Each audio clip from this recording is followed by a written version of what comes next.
Warm and enthusiastic welcome to the first demo day of the EIT Manufacturing Venture Building Program, developed together by with us, Startup Bootcamp, where we are today. And we are gonna get the opportunity to meet all the startups that went through the successfully 3 months program that we developed together. So my name is Francesco. I'm a program director here at Startup Bootcamp, and I supported the startups throughout this program. And today I will be your co-host of this demo day. And I'm here with Gabriel Cellini, directly from the AT manufacturing team. Thank you. Thank you, Francesco. And good afternoon, everybody. I'd like to extend a warm welcome also on my side to each and everybody of you attending today's event. I know your schedules are very busy, so we really appreciate you being here with us today. My name is Gabriel Cirini, and I am investment associate at EIT Manufacturing, where I have the privilege of leading the venture building program. It's really a pleasure to be here with all of you, especially on such a sunny day in the beautiful Amsterdam. But before we dive into the main part of today's event, I'd like to take a few moments to introduce EIT Manufacturing to those of you who may not be familiar with us. So, EIT Manufacturing is a public private partnership co founded by the European Union and headquartered in Paris. We were established in 2019, and since then, we've been building a strong ecosystem supported by corporates, but also universities and RTOs. EIT Manufacturing is one of the knowledge and innovation communities within the EIT, which is the European Institute of Innovation and Technology. But our mission is clear. We want to accelerate sustainable innovation across the European manufacturing sector in particular. This means fostering collaboration, enhancing competitiveness, and ultimately transforming the industry through cutting edge solutions. One of the ways that we do this is by supporting startups across Europe. And we are able to do so thanks to our offices in key countries that cover European countries. We connect these startups with investors, but also with corporates and other stakeholders, helping them to innovate, going from concept to impact. So, without any further ado, please, I will now leave the floor again to Francesco. Thank you, Gabriel. Thank you. And I just want to spend a few words about what is Startup Bootcamp, why we are here, for the people that are meeting us for the first time. So, in back in history, we were founded in 2010, and we established ourselves as the most influential startup accelerator in Europe. And why we did that? Because we committed ourselves to empower entrepreneurs and driving innovation.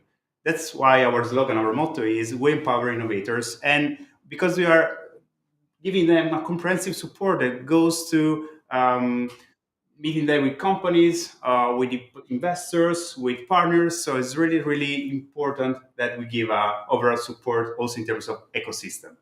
And our goal is pretty ambitious, I would say. We want to reach the 100,000 startups accelerated in the next decade. So I would say that we have a lot of work to do, but it's the fun is still coming.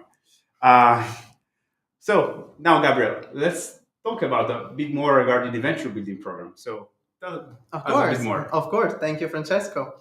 Well, among the many programs that EIT Manufacturing is running, the investment team runs the venture building program, which is specifically designed to help early stage startups in the manufacturing sector developing and scaling their solution. Well, the goal here is to prepare these startups to not only survive but also to thrive in the competitive marketplace. So during the course of the program, the selected startups have participated in various workshops, and but also mentoring sessions, working hard to refine their business models, their materials, and their decks.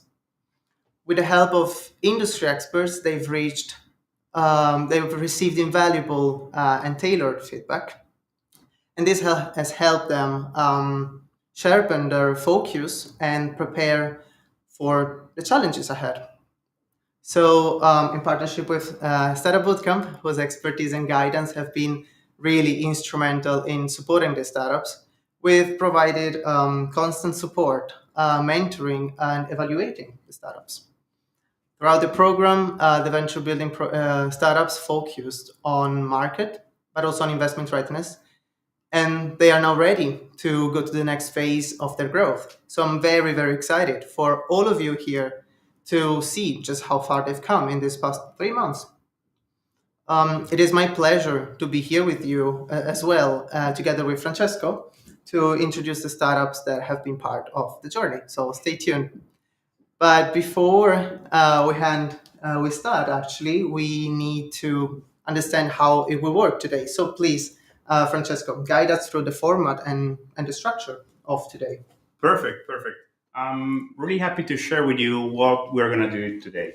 So the startups will have 4 minutes to pitch what the problem is they're tackling, and also the solutions they are developing to solve these problems.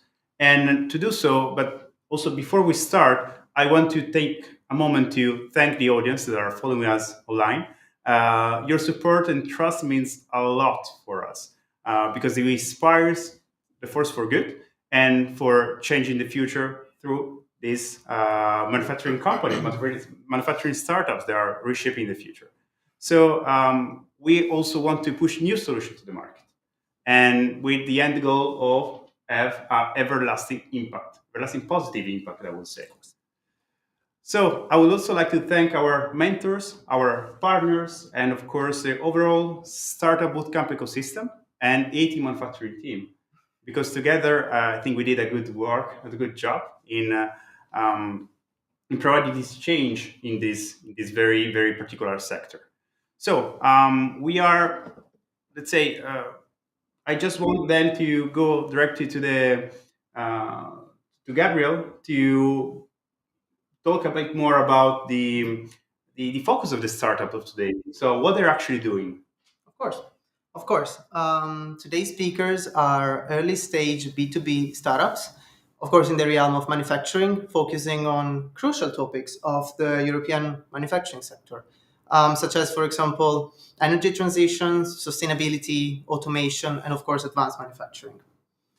Well, we are almost ready to see the first 10 pitches of the day. But Francesco, before we invite the first team in, can you briefly explain us in more detail how the session will work, how it will work to ask questions and interactively participate? Sure, sure. I mean, I'm really happy to share with you. It's gonna be, I mean, just few housekeeping rules in order to get a really, really helpful moment also for you that you're following us online. So today is all about interaction. So we're really, really valuing your questions that you can give us throughout the platform of YouTube that you're following us, and also it's really important that you can also share with which startup you would like to get in contact with. So you can share, you can scan a QR code that I provide you here. Perfect. And by scanning it, and you will be redirected to a form. Just type few information, really quick, I promise, and you can just select the startup that are more interesting for your business. And for you investors that are looking to us, are watching us, it's really really important because then it can give you a really understanding. You can create interest for the startups that you are interested to get in contact with. So to recap, the form, you can scan it, you can select the startup that you will meet, you will see their pitches in a few minutes, and then you can we can handle then we will handle then the overall facilitation process, let's say. So let's say that we can get started with the first startups. Of What do you course. think? Let's go. Let's Okay, go. okay, okay. Just as info, we will see your questions here. So please pop up a lot of questions. Yeah. So, coming in strong, let us start now with our first startup of today. This next startup is developing a direct air capture technology that captures CO2 emissions and helps manufacturers in meeting the EU sustainability targets. So, please, let me introduce Mikael from Airborne. Welcome, Mikael. Hi, great to be here. Hello. We are airborne and we develop direct air capture technology with low temperature regeneration. We have strong interest from the likes of Vattenfall and Uniper. We have a large carbon debt in our atmosphere that needs to be addressed. The airborne's mission is to reverse emissions, and we have a goal to capture 1% of global current emissions, or half a gigaton per year. Common problems with the approach of DAC we are employing, that is vacuum temperature swing adsorption using solid sorbents, include the need for steam, which requires high temperatures, and using steam also adversely affects CO2 adsorption capacity in the sorbent and is detrimental to the lifetime of the sorbent, as well as complicates the manufacturing of the unit. Airborne tackles these problems to enable regeneration with water at lower temperatures using indirect heating, which is more forgiving on the sorbent and thus enabling longer lifetime. And in addition, we have a very manufacturable design, important when scaling up. We target ultra low grade waste heat, which is ambient to 80 degrees Celsius. We need 60 to 80 currently for regeneration. There's enough waste heat in Europe in this range to enable 1 gigaton per annum of capture, and there's little competition for it. Target waste heat sources include electrolysis, nuclear, and data centers. We have a patent pending for the method of using the waste heat and for our contactor design. Regarding the filter material, we are working with amine functionalized solid sorbents. And for the pilot, we will buy a market available sorbent, but we're also developing our own sorbent based on waste material from starch and metal slag to help bring costs down.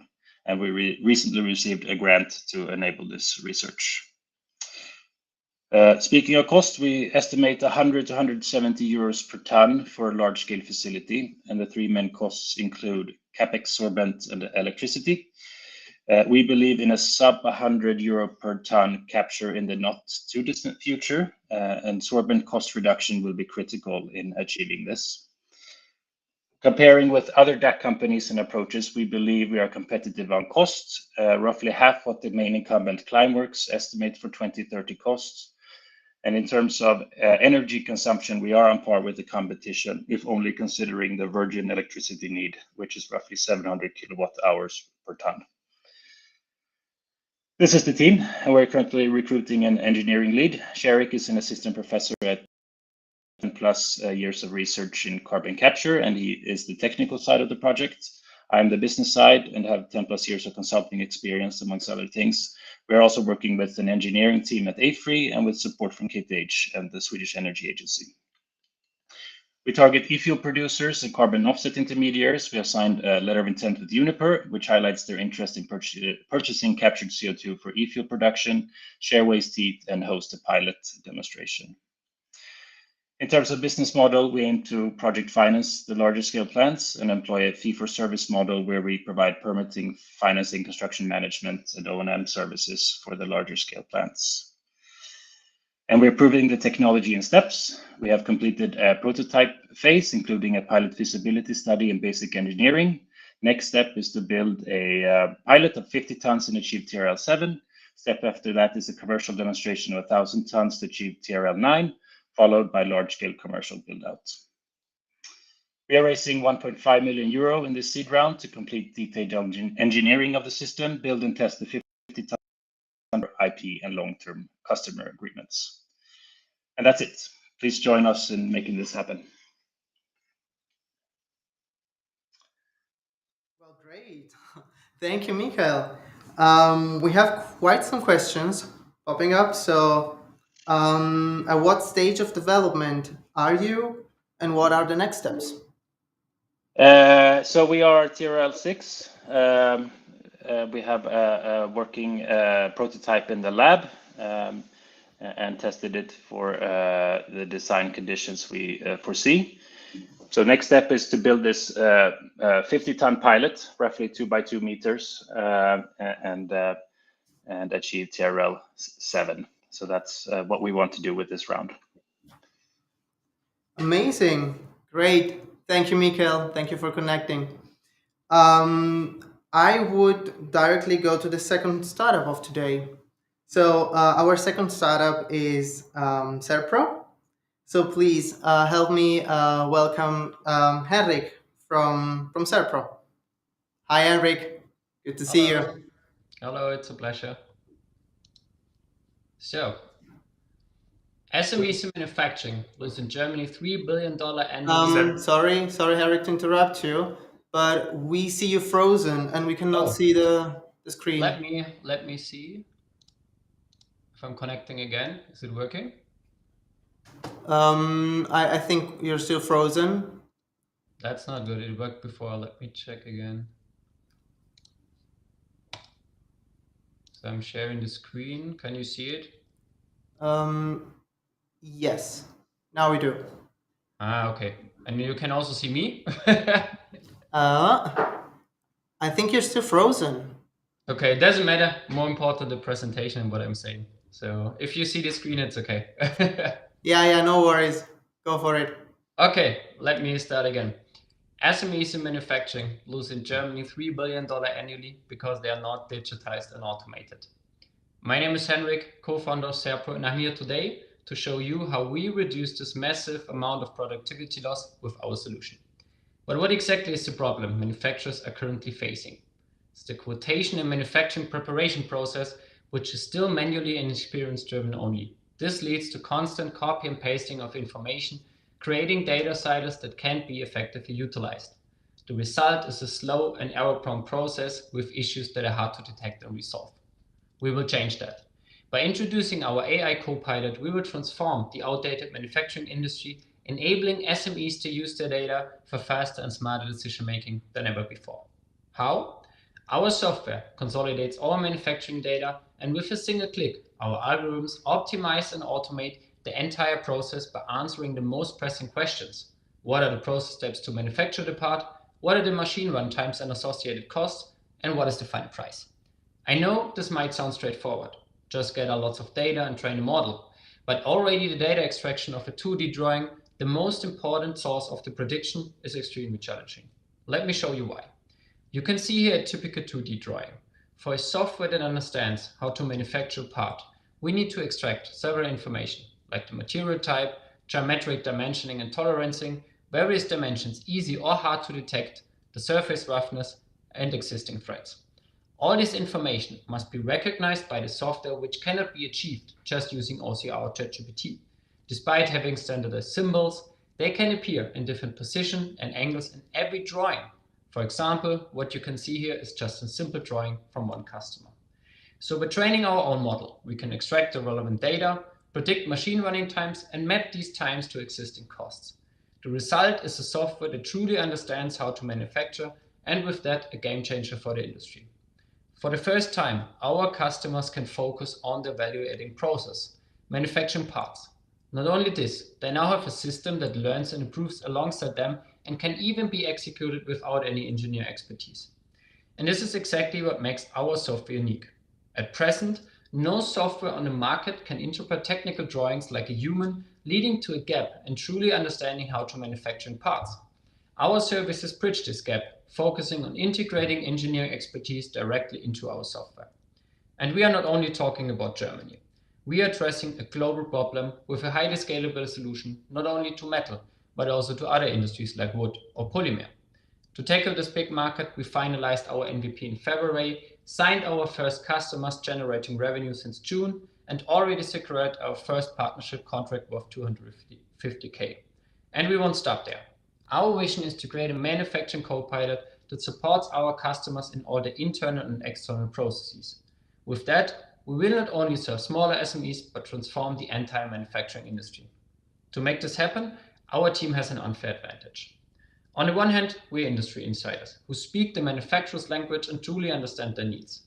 On the other, we bring experience from several Industry 4.0 projects, knowing exactly how to tackle their problems. This industry knowledge, combined with an invaluable network of advisors, makes us the perfect team to revolutionize the manufacturing industry. But is it now the right timing?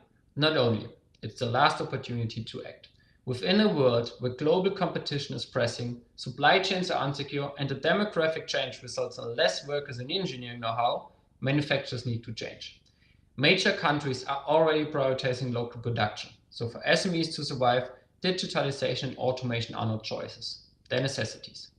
With that, I want to ask you to join our vision and reshape the outdated manufacturing industry together. Let's get in touch as we are starting our pre-seed round end of October. Thank you. Well, Henrik, that has been great. Thank you so much. Thank you. We have a question for you. What can be an integration with ERPs and your business model? Yeah, so we definitely don't want to be an ERP system. So we integrate, as suggested in the question. We are already in discussions with some ERP systems. So in the end, we cover the manufacturing process, and all the other data comes back and forth in the ERP system. So this is in the end the vision. Great. Well, thank you, Eric, for your answer, and of course, thank you everybody in the audience for the questions. Well, here with us now we have our third speaker, Wei from Heatrix. Heatrix is a startup developing solutions to decarbonize energy-intensive industries. So please, Wei, tell us more about it.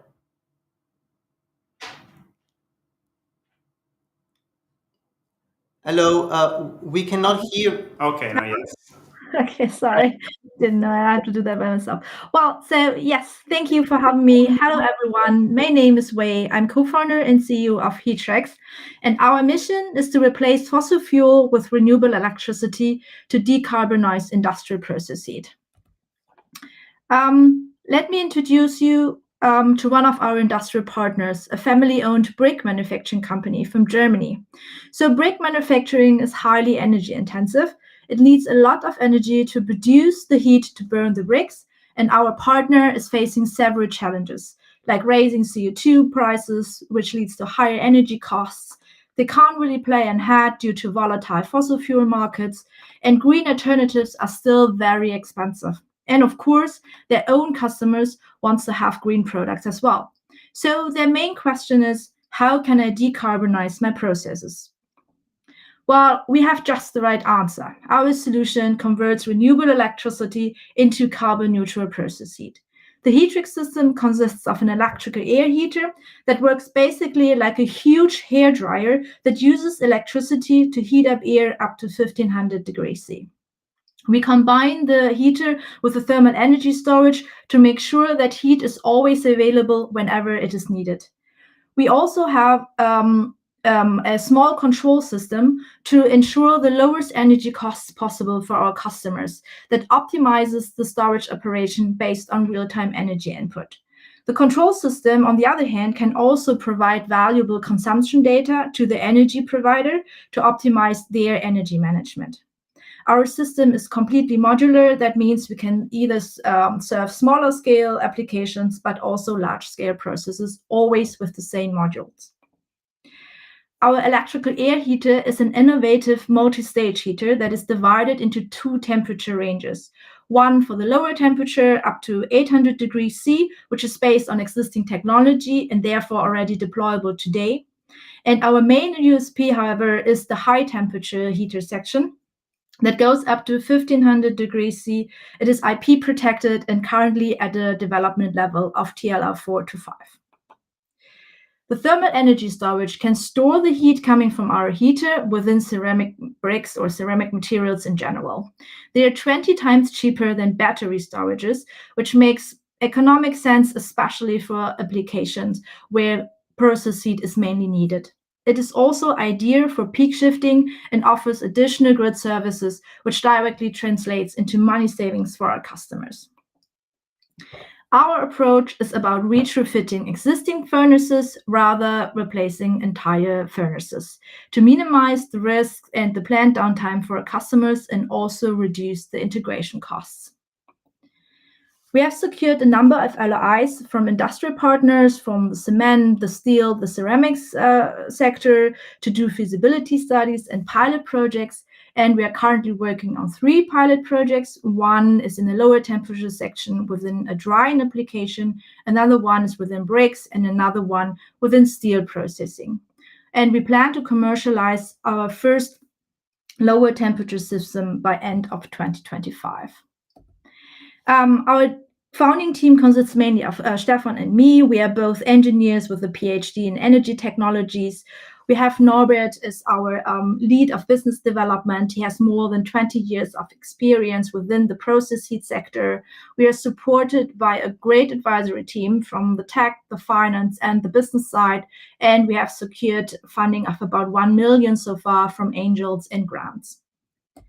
And we're currently looking for a pre-seed round of roughly 400K to install our 2 of our first pilots, secure a first order for a commercial plant within the next 12 months, and close a larger seed round by December 2025. So thank you for your attention and happy to get in touch. Thank you for your speech. I have a question here. I want to ask you about your target customers and also your main competitors. Target customers are all from the manufacturing sector, so bricks, steel, cement, mainly SMEs, and our competitors. The main difference is we have a couple of them mainly in the US, and they are always they are all addressing large scale clients. So, and we are the only one who are addressing like really SMEs with smaller modules. Great. Thank you, Wei, for your answer. I really hope that our audience keeps being so engaged also for our next startup. Here with us now, we have B. Spencer from the printed electronics industry. Please welcome with me, Yaren. Hello, guys. Hi, Yaren. Hello. Hello. Hello, everyone. I am one of the co-founders of B. Spencer. I'm Yaren. And we are specialized in additive manufacturing solutions, specifically in electronics industry. Today, I will guide you through our technology and how we can revolutionize the production of printed circuit boards. Traditional PCB production methods comes with a lot of problems, such as chemical waste, in-alignment problems, time consumption, and toxic gas exhaustion. And shipping processes almost takes a month since manufacturers are from Far East countries. To overcome all these problems, we developed a machine with additive manufacturing methods. We help companies maintain their confidentiality with their designs with in-house production. And our solution is 8% more sustainable. Our all-in-one PCB printer comes with 4 different functionalities. We have calibration probe to measure the surface height difference on the surface, drilling probe for 2-sided PCBs, and pick-and-place probe for putting the components on the surface. And also we have dispensing probe to transfer the conductive ink on the surface, which will take the place of the etching methods. Our device and software enables users to produce their PCBs within just an hour. And we are using conductive inks, which we made a big progress about it. While the global electronics market is about $107.3 billion, we plan to compete with $3.5 billion valued printing electronics dispenser devices. We have 2 main competitors, Volterra and Bot Factory.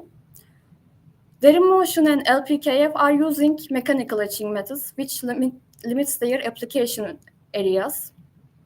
And we differentiate from Volterra with our pick-and-place probe, while we differentiate from Bot Factory with our ink technology. Our income model is based on the direct selling of the device, and also consumables are available in our market. And soon we'll start selling high amount of conductive silver and graphene-based inks. Our target customers are R&D laboratories, facilities, R&D companies in many industries such as defense industry, aviation industry, also IoT and sensor technologies. We already started collaboration with Korsa, Aksa, and Sunum research centers. And we signed our sale deals with Aptek Labs, Sabancı University, and one of the biggest companies in Turkey, Aselsan. We are a team of physics engineers working in nanotechnology, and we all have international facility experiences. Dr. Serapayat Soytaş is our scientific advisor from Sabancı University Nanotechnology and Research Center. And Erdinç Kazak is our financial advisor from Aksa Acrylic. With future investments, we plan to produce for the high precision, flexible ICs inkjet technologies. And the next step will be producing mass production devices for the for supplying the needs of the industry. And we are looking for an investment of 500K for a year, which will take our personal R&D and marketing expenses. And thank you for listening.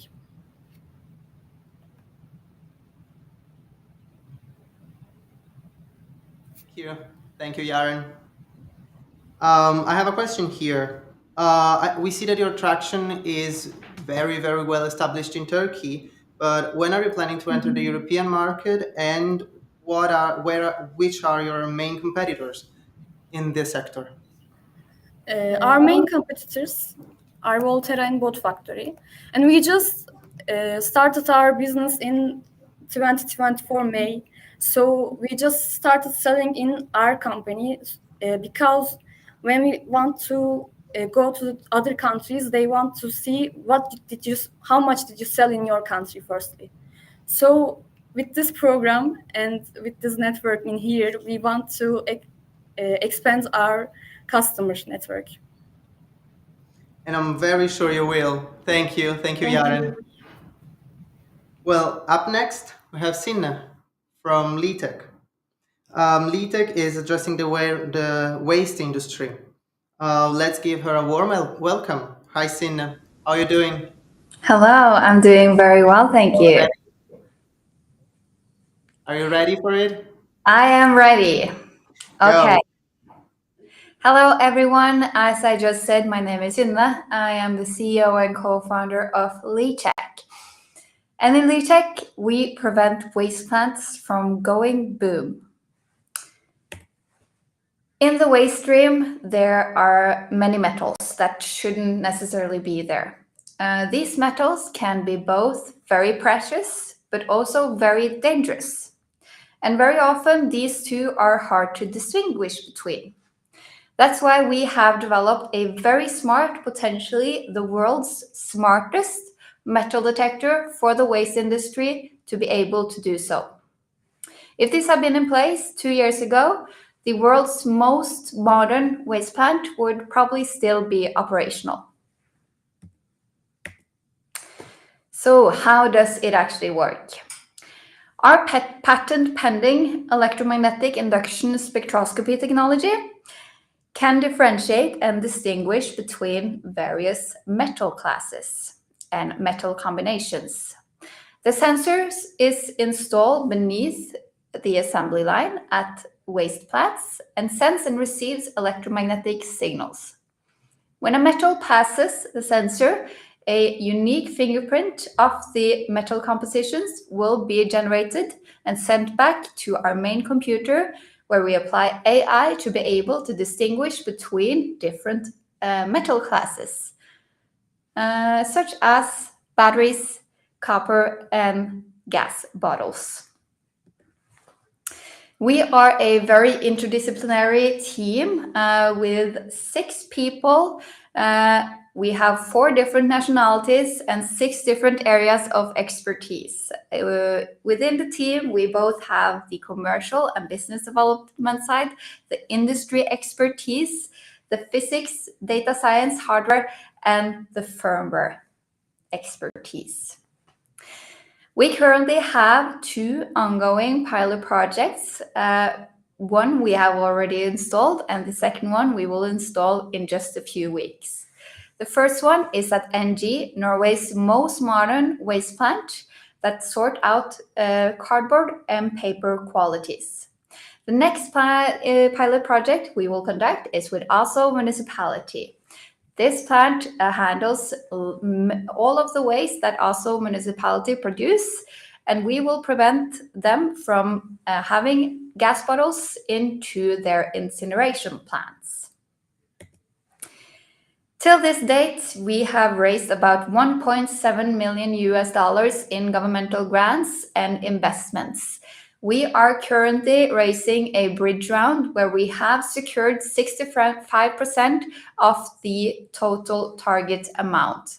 Our goal is to reach $750,000 and hopefully close by the end of November. In 2025, we aim to raise our $2 million seed round, an additional $2 million grant from the Norwegian Research Council, and conduct a pilot project with a leading waste industry company. We are already in dialogue with some of the biggest ones in Europe that are very interested in how we can boom their business. So if you are an investor that also want to boom your business, this is my contact information. Feel free to reach out to me with any questions you might have. Thank you. Thank you, Sina. That's great. And I beg they will, because I'm particularly interested in the Oslo municipality. But we have a question here about your technology. Is your technology applicable to also to other hazardous materials? If yes, to which ones? We can detect and distinguish between all types of metals. So in theory, every type of material that is conductive, actually, so not only metals, in fact, we get a unique fingerprint from. So depending on what our customers want to remove from the stream, we can train our algorithms to do so. So right now we're looking for those metals that actually go boom to remove them from the stream because it's most urgent. But in the long run, we will also look for those precious metals to increase the revenue streams of our clients.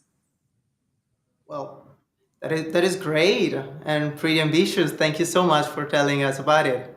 Thank you. Before we go on to the next 5, I would actually ask Francesco to step in. Yeah, thank you, Gabriel. So I just want to remind you for the ones that connected a bit later, that to select the startup you want to get in contact with, there is a QR code that you can find right here. Thank you for the direction. And you can scan it, just fill out a bit of your information. We don't ask too much, I promise. And then you can select the startups to get in contact with. As I told you before, all startups are fundraising, or they're all planning to open a fundraise soon. So for this is a call for the investors. Please get in contact with the startups. I will be the person facilitating those contacts. So don't worry. Scan the QR code and fill out the form. Thank you.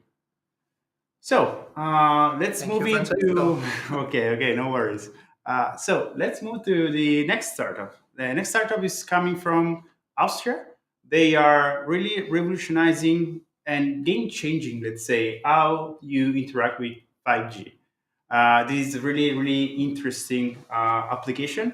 And be ready to meet Fine Tech. And please ask you, Stefan, to be here with us. Hi, Stefan. Hi, Francesco. Hi, Gabriel. Are you ready? I'm ready. Thanks a lot for Perfect, the nice perfect. introduction. So the floor is yours. All right. Does that work here? No, obviously not.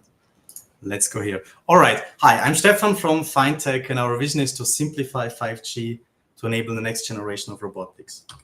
Why am I talking about 5G and robotics? Well, 5G was designed for enterprise use cases, such as obviously robotics, but also other verticals such as automotive and even space when we talk about NTN technology. So 5G is much more than just a mobile broadband technology. And that's very nice, but the problem at the moment with all these 5G use cases is that the current development is very expensive and slow. So if you're a software developer, most probably the benefits of 5G are unclear to you. 5G is also very complex with more than 50,000 pages of standardization. And even if you're an expert, it's very hard to get access to a hands-on 5G network for testing and development. And that is exactly what we are solving with our virtual 5G lab. It is a developer-friendly 5G lab as a service. So it is a full 5G network in your browser with a simulated wireless or radio layer. And it's on demand and accessible from anywhere. And very important is that it's powered by open source and public funding to integrate all the open innovation that is happening in the 5G space into our lab. Our value proposition is really clear. We want to reduce the 5G use case development costs by 50%. So currently when you're developing in a hardware lab, you're most probably sitting under the radio, so you have a 5G connectivity, there's a lot of hardware. With our solution, there is no upfront hardware costs. Also, because everything is virtual, you can do an automated software testing by integrating a CI/CD. That also leads to automated quality assurance. And the times of reading 5G standards for experts are in the past because you get hands-on knowledge in our network. Our business model is a classic B2B SaaS business model. So we are offering a free tier mainly to onboard the developer community so they can learn about 5G. But our focus in terms of financials is really on the enterprise tier, where we can offer our customers advanced 5G blueprints and third-party integrations and many more features. Our team consists of experts in the field. So all of us have at least 10 years of experience in telecommunications and or software developers. Currently, we are a 5-person team. We also have Tadeo and Pratik as our developers and 5G experts. So mainly the last 1.5 years, we have been in the business of paid 5G development, especially in open source. So we already secured 200,000 of revenue there. The great thing is that all these developments have been open sourced, so we can reuse that in our virtual 5G lab. So our customers support us in our development. That's really nice. Also, at the moment, we're working on the closed beta for our product. We already have 30 individuals who signed up for the closed beta. We are releasing our MVP beginning of 2025, and we already secured 320,000 in public funding for the robotics vertical. Also, in the future, we want to onboard additional 5G verticals. So we're talking a lot about the 5G verticals. So when we look at the market, we also can view on the different verticals. So we have the situation today where there are 200,000 robotics engineers in the world. 20,000 of them are somehow involved in 5G, and 2,000 we can reach today with our virtual 5G lab. And as I said, 30 people from 22 different companies already signed up for a closed beta, which is not even there yet. When we look in the future, for example, in the 5G network API vertical, we can see there is a large potential. So it is said to unlock a market value of 300 billion. And here we really have the chance to establish ourselves as the leading marketplace and development and testing lab for all these value-added 5G applications. So to realize that and actually to support us in our market entry, we are looking for a first investment of 500,000 euros. Thanks a lot. Thank you, Stefan. I think it's really interesting. I got your question. I think it's really important and also a bit difficult for you, but why 5G is not exploding since we are hearing a lot in this period? Yes, that's a very good question. And that's exactly the point we are trying to solve with this lab. Because, you know, as also the CEO of Ericsson said, that 5G is done for all these industrial use cases, but people just think about it as an access technology. And we need these 5G use cases to increase the adoption of 5G, but we need the knowledge of 5G to create these use cases. So that's a bit a chicken of an egg situation right there. And that's exactly why we position ourselves in between to enable the development of these use cases so that customers, especially, you know, in the industry, in the manufacturing plants, but also airports and so on, everybody who can profit and benefit of 5G, see the benefit of all these use cases. Okay. I think it was a really clear explanation. So thank you, Stefan, for joining us. Thank you. Bye. Bye. So now is the turn of, going a bit south. So we are going to Italy and we are welcoming RoboSect, a startup that works in automating the process of manipulating electric cables. So let me welcome Kevin, directly from Bologna, if I'm not wrong. Okay. Yes. Thank you for the introduction, Francesco. So I'm Kevin. I'm a robotics engineer working in the University of Bologna, and today I'm going to introduce you RoboSect. Now, businesses where the formable object strongly relies on human labors. And if you want to focus only on electrical control panel manufacturing, we have 100,000 electrical control panels that are manually assembled in Italy, only in Italy. Our problem is we have roughly 10 million of electrical cables that we want to automatize. Now, field like industrial control panel and automatic wiring harness suffer from a lack of automation. And this is due to several challenges, like the high variability of the component that you have to handle, the custom design required by the customers, and finally, some safety requirements depending on the final application. For the companies, this can be traduced into costs that can be delivery times, the necessity to find and train personnel, and finally, ensuring quality control across their production.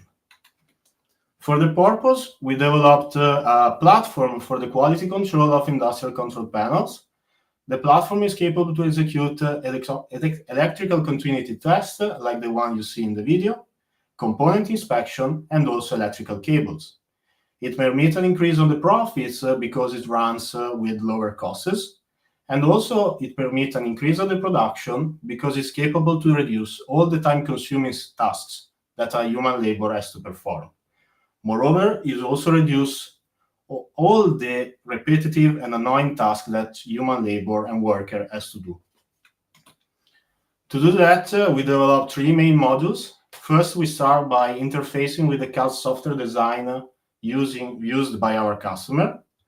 We create from it a digital twin. Then we have our vision system, which is capable to match the information coming from the digital twin with the one of the real customer. And once we're assessed, we can use our automatic planning of the trajectory to finally complete the test. As a founding and research team, it's more than 4 years that we work on deformable objects manipulation and perception.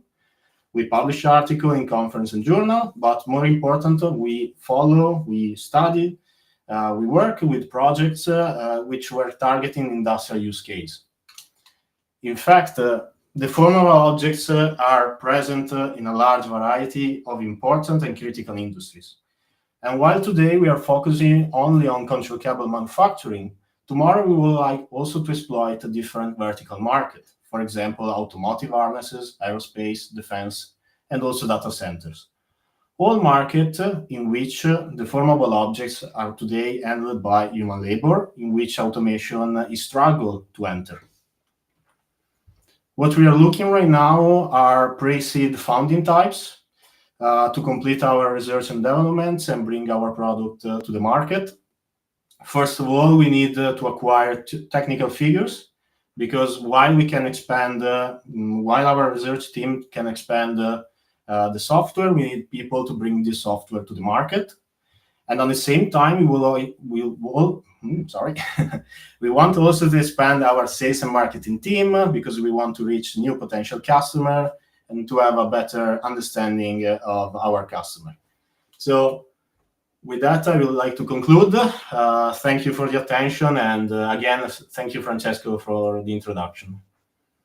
Okay, thank you, Kevin, for sharing with us this amazing experience.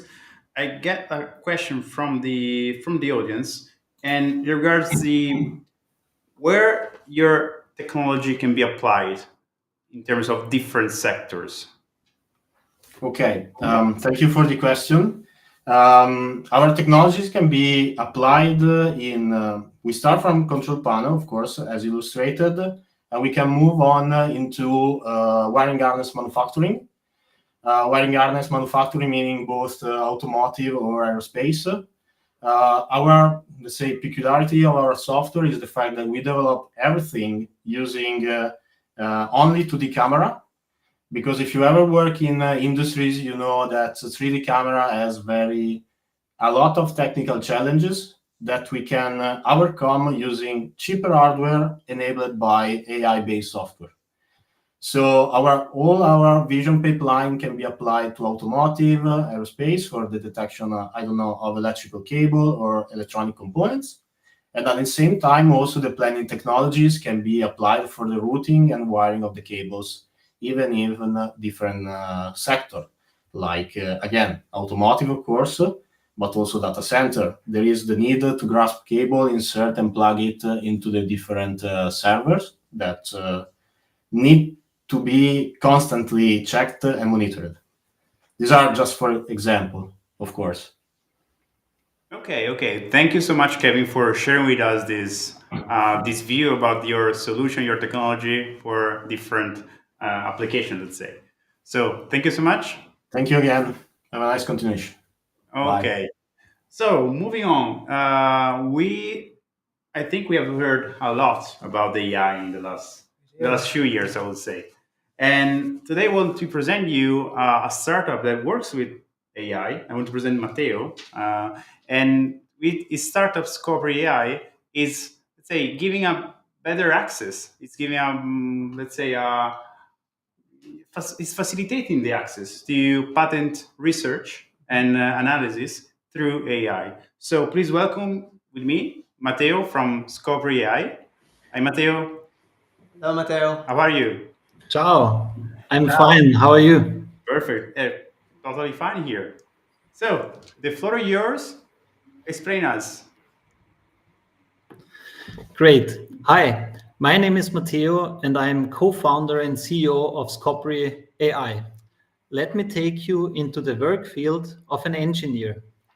There are many inefficiencies which hinder engineers to do their core tasks, to develop new technologies, products, or even manufacturing processes. Hundreds of hours are spent for search and analysis, and complex tools are used for their knowledge discovery. And sometimes I don't even know if I really can trust those results. And this is not just true for this handful of people on this picture, but for thousands of engineers in companies with high R&D effort. In the DACH area alone, we have close to 1 million engineers who do it day by day. And these inefficiencies lead to sunk costs of more than 6.6 billion euros. And according to European Commission, there are more than 78 million people who rely on knowledge for living in the European Union.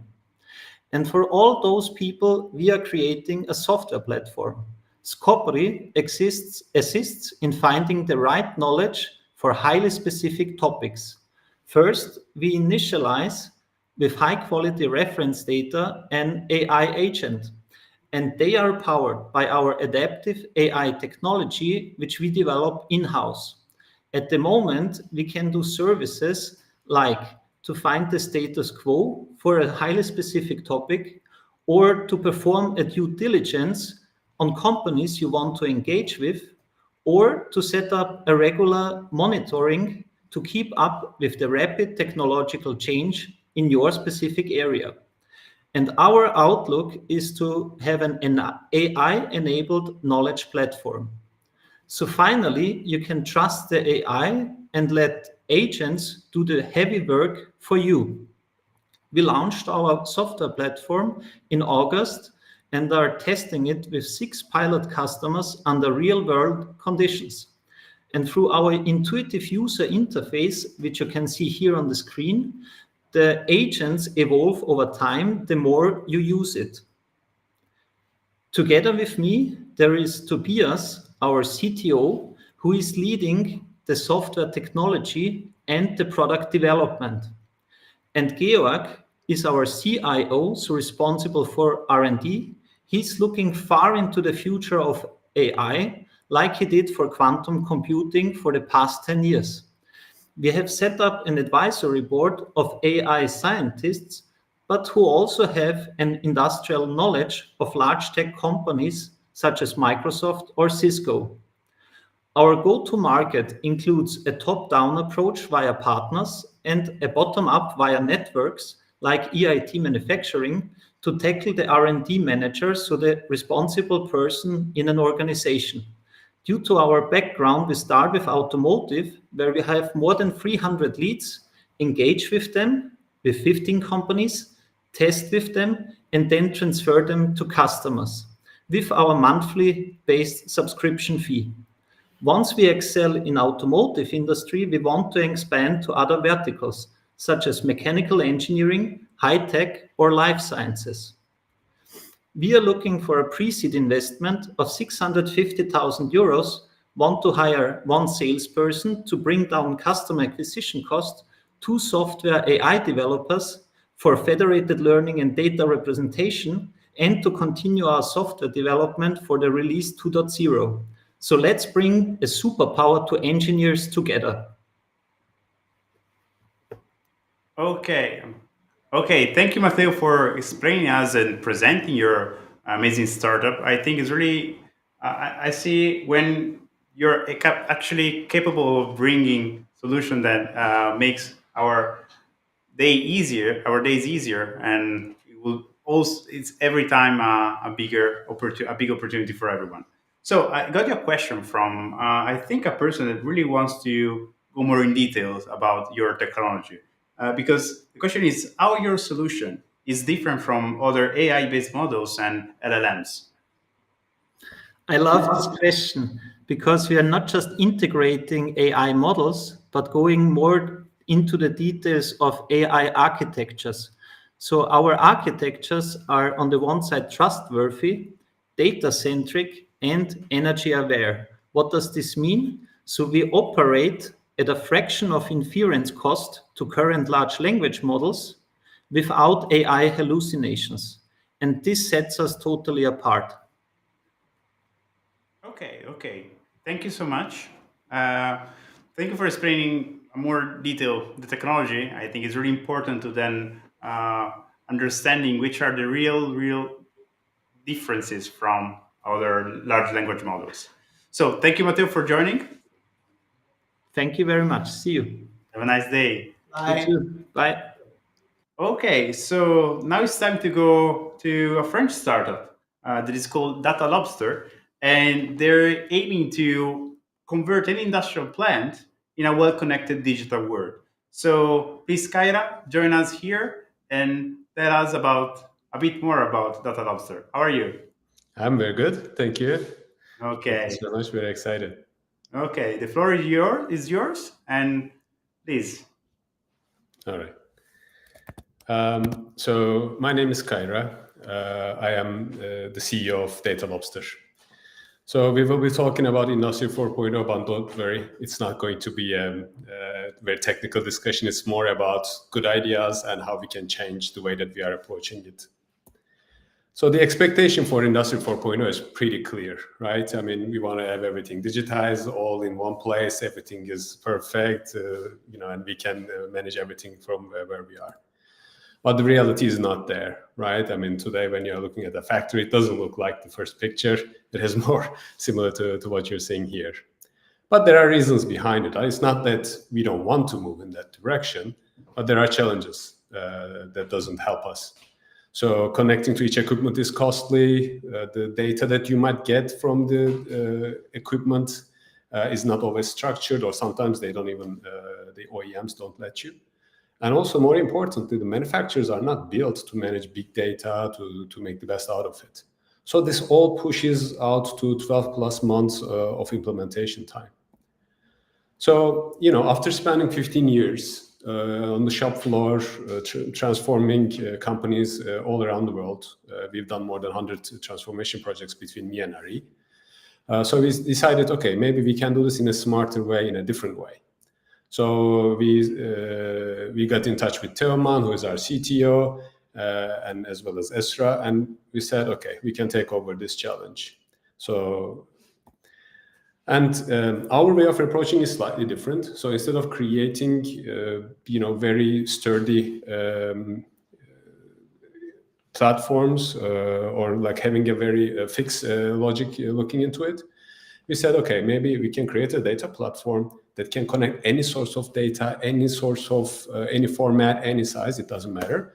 And we can manage to somehow apply AI on this data in near real time and then serve it to our customers. But that's the first part of the problem. The second part of the problem, most of our customers can't wait or cannot get data from their equipment. And for that, we have developed what we call a Lobster multi-sensor. You can think of it very similar to a smartwatch that you can, as you are wearing one. And it is the same logic that the manufacturers can just put it or stick it on their equipment without any prior knowledge and technical expertise. And they can start getting activity data, units produced, etc., this type of data. So the opportunity is obviously huge, right? Today we are talking about 12 months to 18 months of transformation time when you even think about Industry 4.0 to start getting data. Here we are talking about 2 days of implementation time. So and the ones we implemented, we have seen up to 80% operations improvement and 10 times return on investment. So obviously this market, Industry 4.0, we've been talking about it for a long while. But the key question is, how do we serve those customers? And when you're looking at the competition, They are doing a part of what is needed to deploy Industry 4.0, but they do not have everything aligned from an end-to-end perspective. So as Data Lobster, that's what we do. The market is obviously very clear. So we are targeting actually the non-micro SMEs, so SMEs of a certain size, because these are the ones that do not have the cash to invest in. They cannot wait for the time, or they do not have sophisticated equipment. So the current total market is $3 billion today, but it is actually, when you're looking at the asset value, etc., the real value of the market is around 27 million, which means that 24 billion of that market is not addressed. And when you're looking at only the non-micro SMEs, we are at 7 billion SAM. The go-to-market strategy is clear for us. France, Germany, and Italy are our first targets. So as Data Lobster, so these are the first countries to target. But on the other side, we are also want to target other countries where we have already developed partnerships for distribution. So we are already covering Turkey, rest of Europe, Australia, South Africa, and we are in discussions between Japan and China to find the right partners there. So far we have also been able to manage capture 4 customers, and we have an MRR of 4K. But our pipeline is actually 33K per month. We are looking for a pre-seed investment, looking for 500K. So that would allow us to grow our team, especially from a business development standpoint, but also make it a bit more robust with data science and data engineers. But we really want to focus on the commercial activities for this after this round. So we are expecting to reach 24K of monthly revenue and increase our account size to 16, and also develop other capabilities from a solutions and hardware perspective. So thanks for joining us, and happy to answer any questions you might have. Okay, thank you, Kyra. It was really, really interesting to know what you're doing in such a complicated business. And I have a question from the audience, and it is how you're planning to implement AI in your solution. It's already implemented, but I can tell you how we are implementing it. So the way that it works, there are 2 ways. One of them is how we can, when you get the data, the sensor data is a very complicated data, right? So you need to understand vibrations, magnetometers, etc., all the sensors that are included in the multi-sensor. It allows us to determine the anomaly detection, right? So if the equipment has a problem right now, is it started to change and deviate from the way that it was functioning before? Or also to predict when those anomalies might come through. As I said, we are not only working with lobsters, we are also working with the equipment data if the machines are already connected. In this case, in most scenarios, what we see that the manufacturing customers, they have access to a lot of data, but they have no idea what to do with it. They are still looking at, okay, how many units I produced, how much time machine was running, but it is very difficult for them to understand out of 128 features, which one has an impact on my quality, which one has an impact on my efficiency, which variable really changes, my energy consumption. So those are the different things that we help them understand, and also then with the help of the platform, give them real-time alerts, notifications, and reports. Okay, thank you, Kyra, for the clarification. Thanks so much. Have a nice day. Bye-bye. Okay, so we are reaching the end of this first batch, but don't worry, we have also a lot of startups that are also coming later. But before having a little surprise for you, I want you to present Niels, that is representing Sitewise, that is changing the conventional way of doing quality control in manufacturing. So I don't want to spoiler anymore. And so please welcome with me, Niels. Hello, Niels. How are you doing? Hello, Niels. All good. Thank you. Happy to be here. Perfect. Okay, so the floor is yours. Be ready, and you can start presenting. Yeah, thank you. Ladies and gentlemen, my name is Niels Gutsche. I'm a co-founder of Sitewise, and for the next few minutes, I'd like to talk about quality assurance in manufacturing.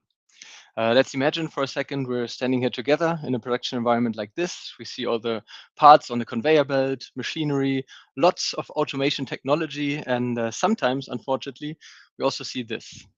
Manual visual inspection, either as the main way to carry out a surface inspection task, or for example, on top of a poorly performing anomaly detection. 80% of manufacturing companies have some kind of manual inspection in place, and having humans in the loop usually means that you have low productivity, for example, lower cycle times, subjectivity. A human worker is usually not capable to perform on a constant objective basis, and proneness to errors due to the tiring nature of that work. Latest AI technology has the potential to eliminate those weaknesses, but the precondition here would be a sufficient amount of high quality data to teach the system. This, however, requires either a lot of manual labeling effort, as we can see here on this forged metal part, or it's simply not possible at all. For example, if there's defects that seldomly occur. All in all, we observe that the successful application of AI in production is too often failing due to the lack of sufficient high quality data. So what if there's a way to generate this missing training data artificially? What if we could generate thousands of high quality photorealistic images with all the necessary defect types synthetically with just a click of a button? That's what we at Sidewise are currently working on, and here's briefly how it works. So first, you create a project on our software platform and select the inspection task that you want to solve. So be it surface inspection, assembly verification, 3D object tracking, counting, etc. Then you can upload images in case you have some, or you upload a CAD file of the relevant part and generate the images synthetically. In that case, you'll be able to define all the relevant inspection parameters to make sure that the dataset is really tailored to your needs, like defining expected defect categories, where you would expect them to appear on the part geometry, camera, lighting, material, texture, etc. We then train the model and embed it into an application where we define input, output, and all the individual steps in between. Next, we can deploy the application and use it in our own production environment. And lastly, we have the option to connect our platform to the inspection results database and then analyze the results, adjust the models based on the feedback we get from the line.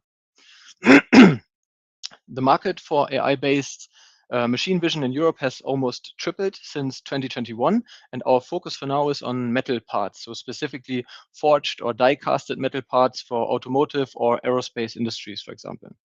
In terms of sales channels, we have three options: to sell directly to part manufacturer, like automotive tier 1 supplier, strategic partnerships with machine manufacturer, where we bundle machine and the corresponding inspection module, and system integrators, where who we can include our software in their solution stack. With customers such as MTU or the SMS Group, we already processed two of these three options. In order to boost product development further, we're planning to raise 1.2 million at the start of 2025 to mostly hire software developers and invest into marketing. We're a founder team of 3 PhD engineers and me as ex-BMW. Phil, as our CEO, is a real mechanic by heart. Niels Melchert worked as a software freelancer for years.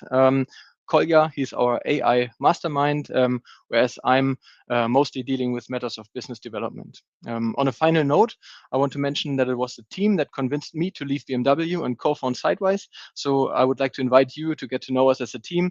Please reach out, and I'm more than happy to answer your questions. Thank you very much.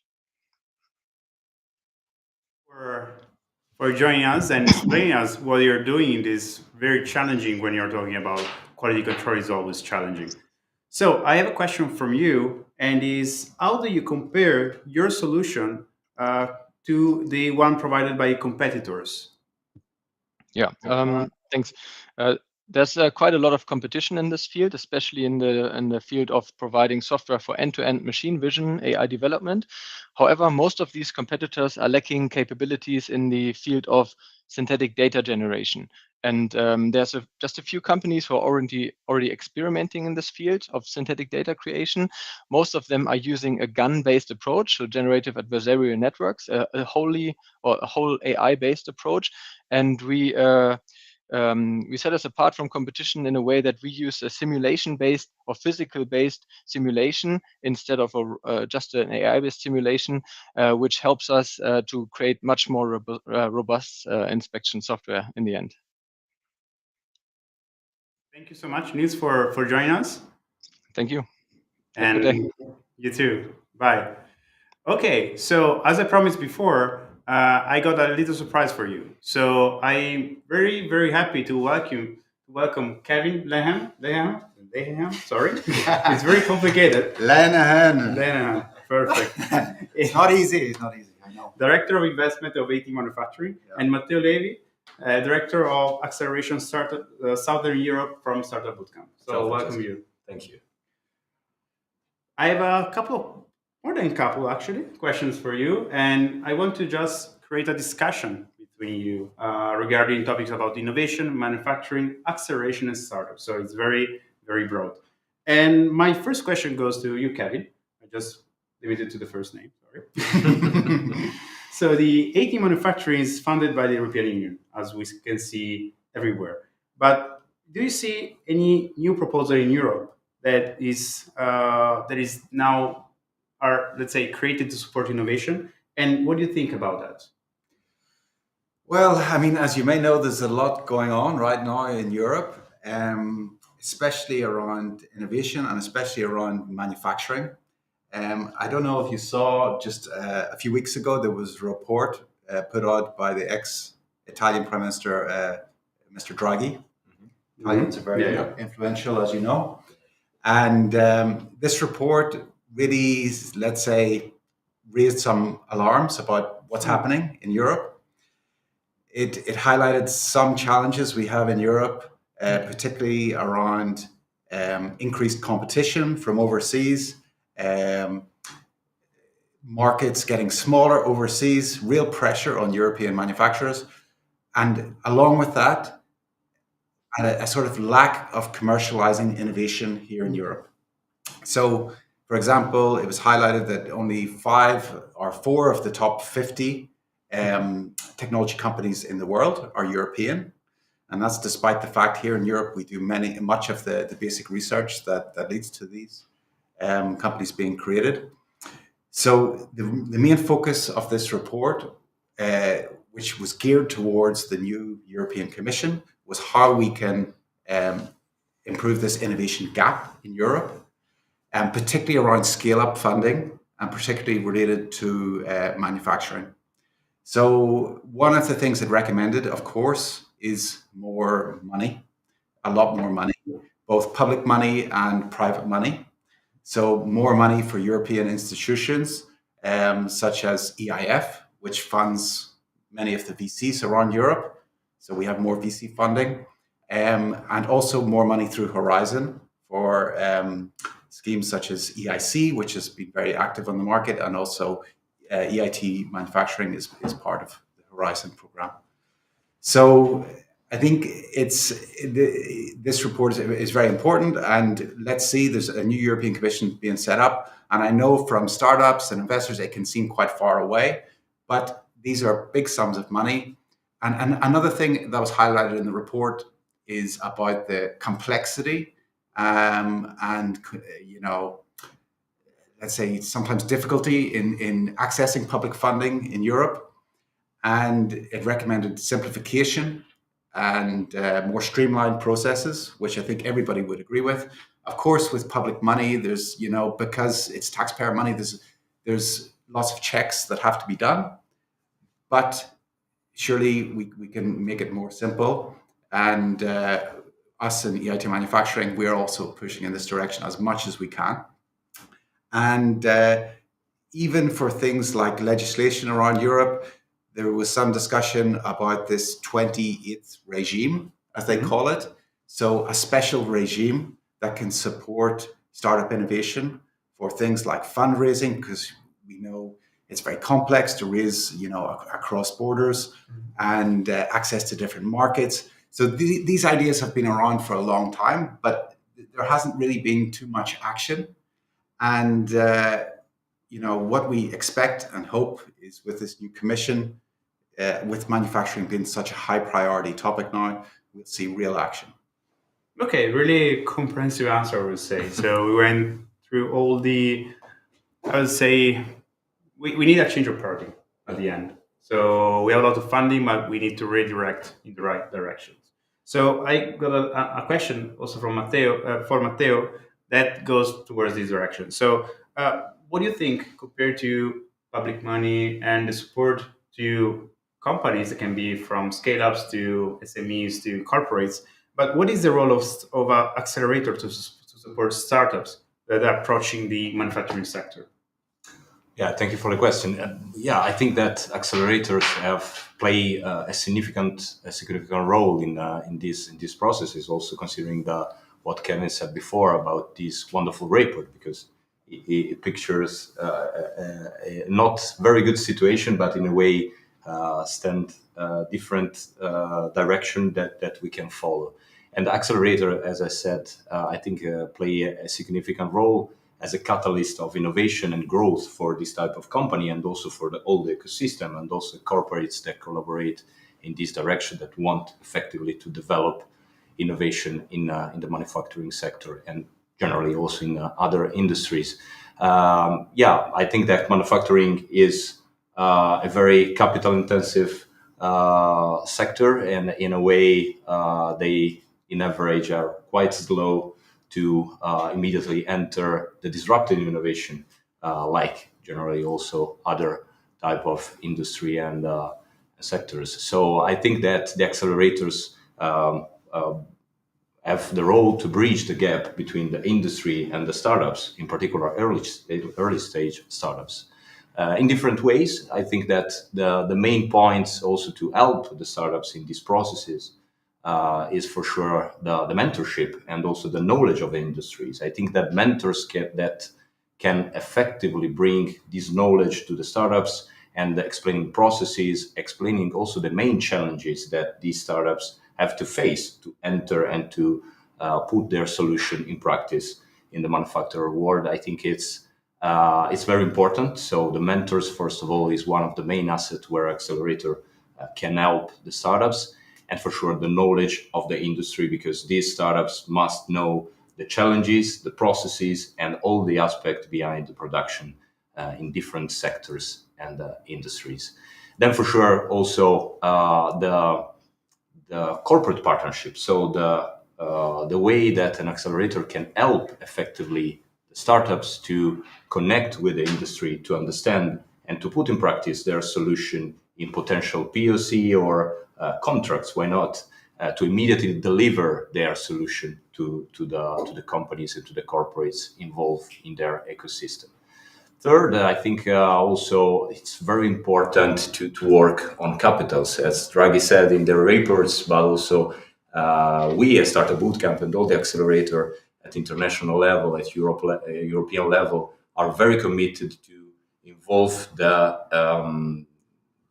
investors' ecosystems inside these paradigms, because in this framework it is essential to immediately insert capitals inside these ideas, inside these companies, inside these startups, and with these capitals grow and speed up the growth of the startups in the different processes, and inside also the manufacturing one. Okay, thank you, Matteo. Also, you gave a very big, large perspective of what's happening in terms of innovation ecosystem around manufacturing. And I want just to take one thing that you said, that manufacturing is really capital intensive, because you need to try, you need to test. There are a lot of startups that are failing to then test their technologies. And I think here is the key role is from the corporates, large corporations that are working in manufacturing. And this is my question. This is a question I want to ask you, Kevin. So the goal of innovation is to actually get and sell better products to customers. And what are the main challenges that you see for manufacturing sector, for manufacturing startups, when they're engaging with big corporates that are working in different ways? Well, I think it's a good point, and I think the corporates are really important, especially in manufacturing, because it's a long path to get to market, and corporates can help to bring startups along that path. But it's difficult. It's very difficult. In my previous role, I worked in corporate venture capital, and first of all, it's difficult to get the right contact within the corporates. You have to explore every path possible to find the right people. You might need to pass through the innovation teams. Corporate venture capital teams can be a really good way to get on the radar of the business teams. So not just for fundraising, corporate venture capital can also help you access business contacts. But what I've seen is when sometimes startups encounter the corporates, there's a clash. Of course, there's a culture clash, but also in terms of expectations for the product and pricing, it can be a difficult conversation.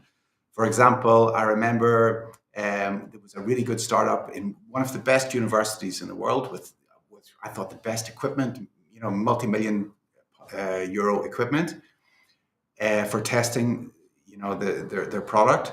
But when the corporate came to see their test facilities, the corporate was like, "Yeah, it's good, but not good enough for us." Yeah. So I was surprised. I was like, if these guys can't do it with all their facilities, imagine, a small, So, but I think the key thing is to have a champion within the corporate who can, fight the battle for you and make the connections and keep the door open. And also on the business side, I think pricing can be very difficult discussion because there's asymmetry of information. The corporates have so much more information than the startups.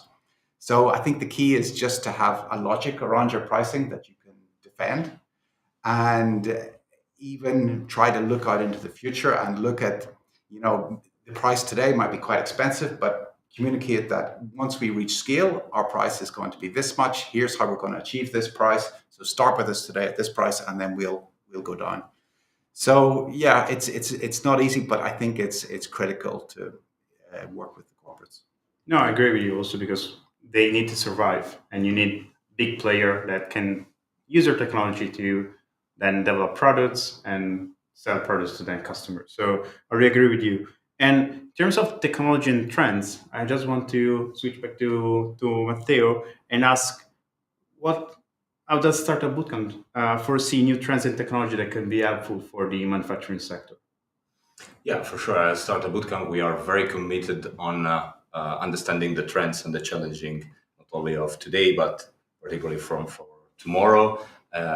Also to start understanding and speaking with the startups from one side, and also with corporates from another. As Kevin said just now, it's very important to find inside the corporates and the companies the right champions and the right team, well committed in bringing this innovation inside. It's not always easy, but we at Startup Bootcamp, we always try to find the best way to bring these trends at the table, to understand now we have this problem now, today, but tomorrow we will have new problems, new challenges, new issues. So we are here to help you. And speaking about manufacturing, I think also in the last State of Tech that we always bring to our investors and to our corporates, we underline a few stuff that I think it's quite interesting for the sector. First of all, I think that the digital twin and Industry 4.0 is the focus of a lot of industry at European level, but we can say at global level.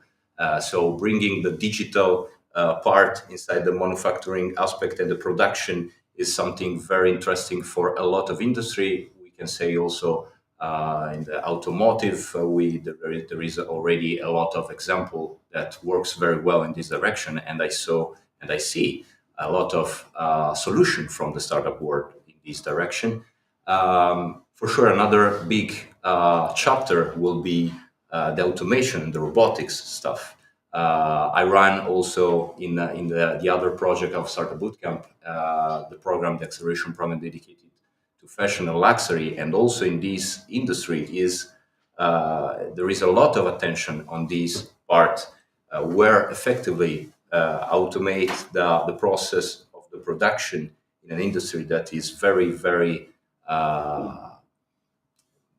where it's very important to have a final product with a high level of quality. It's quite interesting to understand the evolution of this aspect. And finally, we can say for sure other two main topics that, in my opinion, are already trends, but will be also in the next months and years.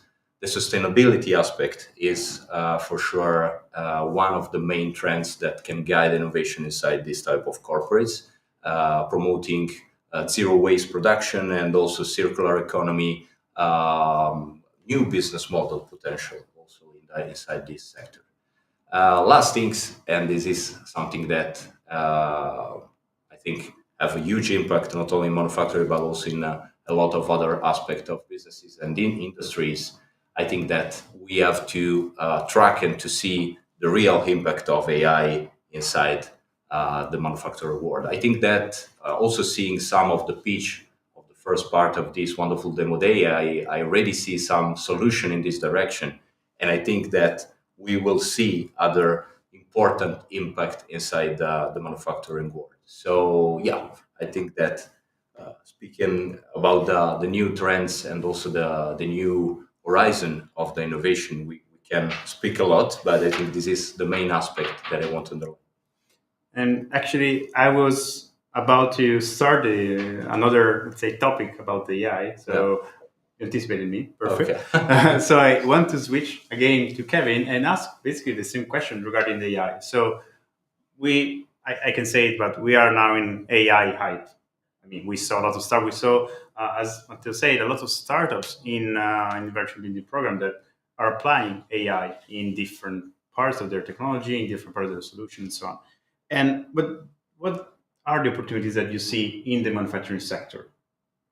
So first of all, I mean, you're right. I think there's a lot of hype, but I think we've been through this before with AI, but I think this time it's different. We saw OpenAI. I think they just raised $6 or $7 billion just a couple of days ago at 150 billion valuation. So this is moving really, really fast, and things are changing really fast. And I think it's a great opportunity for startups in the manufacturing sector. I mean, you have business processes for a start. You can probably reduce costs there for your CRM systems, for payroll systems, etc. That sort of overhead can be reduced. Hardware companies for rapid prototyping, simulation. Hopefully, that can move much faster with these new AI tools. But one area where I think it can make a big difference is, as you mentioned, Matteo, we have lots of good startups in Europe around automation, AI automation technologies. But a challenge we've had with these startups is it can be difficult to scale because every factory is different. So they need to go in and provide a sort of customized solution, and then for the next factory. So they can have very good businesses, but it can be tough to really scale, across Europe or across the world. But I think with these new AI technologies, that scaling problem can become much simpler. Yep. They can use this generative AI to help configure the solutions. So I would expect we'll see more of these great European automation solutions really be able to scale. Yeah, I totally agree with you. If I can add something, I think that the AI technologies not only can work on the new solution for the industry, for manufacturing world, but also speeding up, as you said, the processes of applying this solution in a different horizon and situation. And I think that also in this process, we can see wonderful stuff in the next months and years. Perfect. Thank you so much. Let's just wrap up this discussion we had. And I just want to ask you really, really quick question. Also a quick answer. What is your main suggestion that you're giving to the startup you're pitching today and also to the investor that are following us? You start, Ken. Maybe a suggestion. I mean, looking at those pitches we've seen so far have been completely awesome. And I'm sure there's, the next ones will also be fantastic. So, I mean, I would just say keep doing what you're doing, guys. The pitches have been brilliant. And I would say to the investors, us in EIT Manufacturing, if you need any support to engage with these startups, or you need any background information, or we can assist in any way, please let us know. We think all of these companies are really good. They've been through a tough process to get into this venture builder program, and they've made massive progress, I think, during the last 3 months, and they're all on a fast upward trajectory. So I think it's very exciting opportunity for investors. my suggestion to both startup and investor is be brave as much as possible, because this is a wonderful opportunity to bring your money to the table. I can say to the investor to invest in wonderful solution, and to the startups to be very focused on your solution. Change if you have to change very fast and bring your solution to the industry. We as Startup Bootcamp, we are here also to help this transition and to connect the dots. So be brave. Thank you so much, and we're perfectly on time. So I thank you so much to join us and to give this overview of what's happening basically in the manufacturing sector in Europe. So with you here, I just want to present the next startup that is Still Right.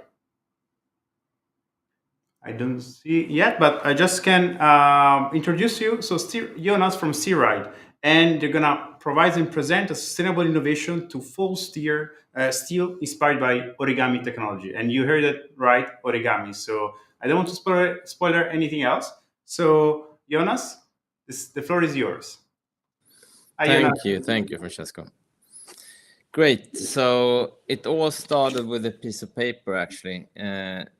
4 years ago, me and my co-founder were really fascinated by the power of origami and how you could apply that to fold more high-strength flat materials like sheet metal. And we started a journey where we faced a lot of obstacles in the manufacturing space. That's excessive material usage, a big problem in the industry, high complexity cost, and very high investments to go to market, and that you're actually slow in getting to market, and that you're also in a fixed state for a long time. And all this leads to a lot of sustainability challenges that we need to take care of right now. The low level of innovation in sheet metal manufacturing is what we're actually up against.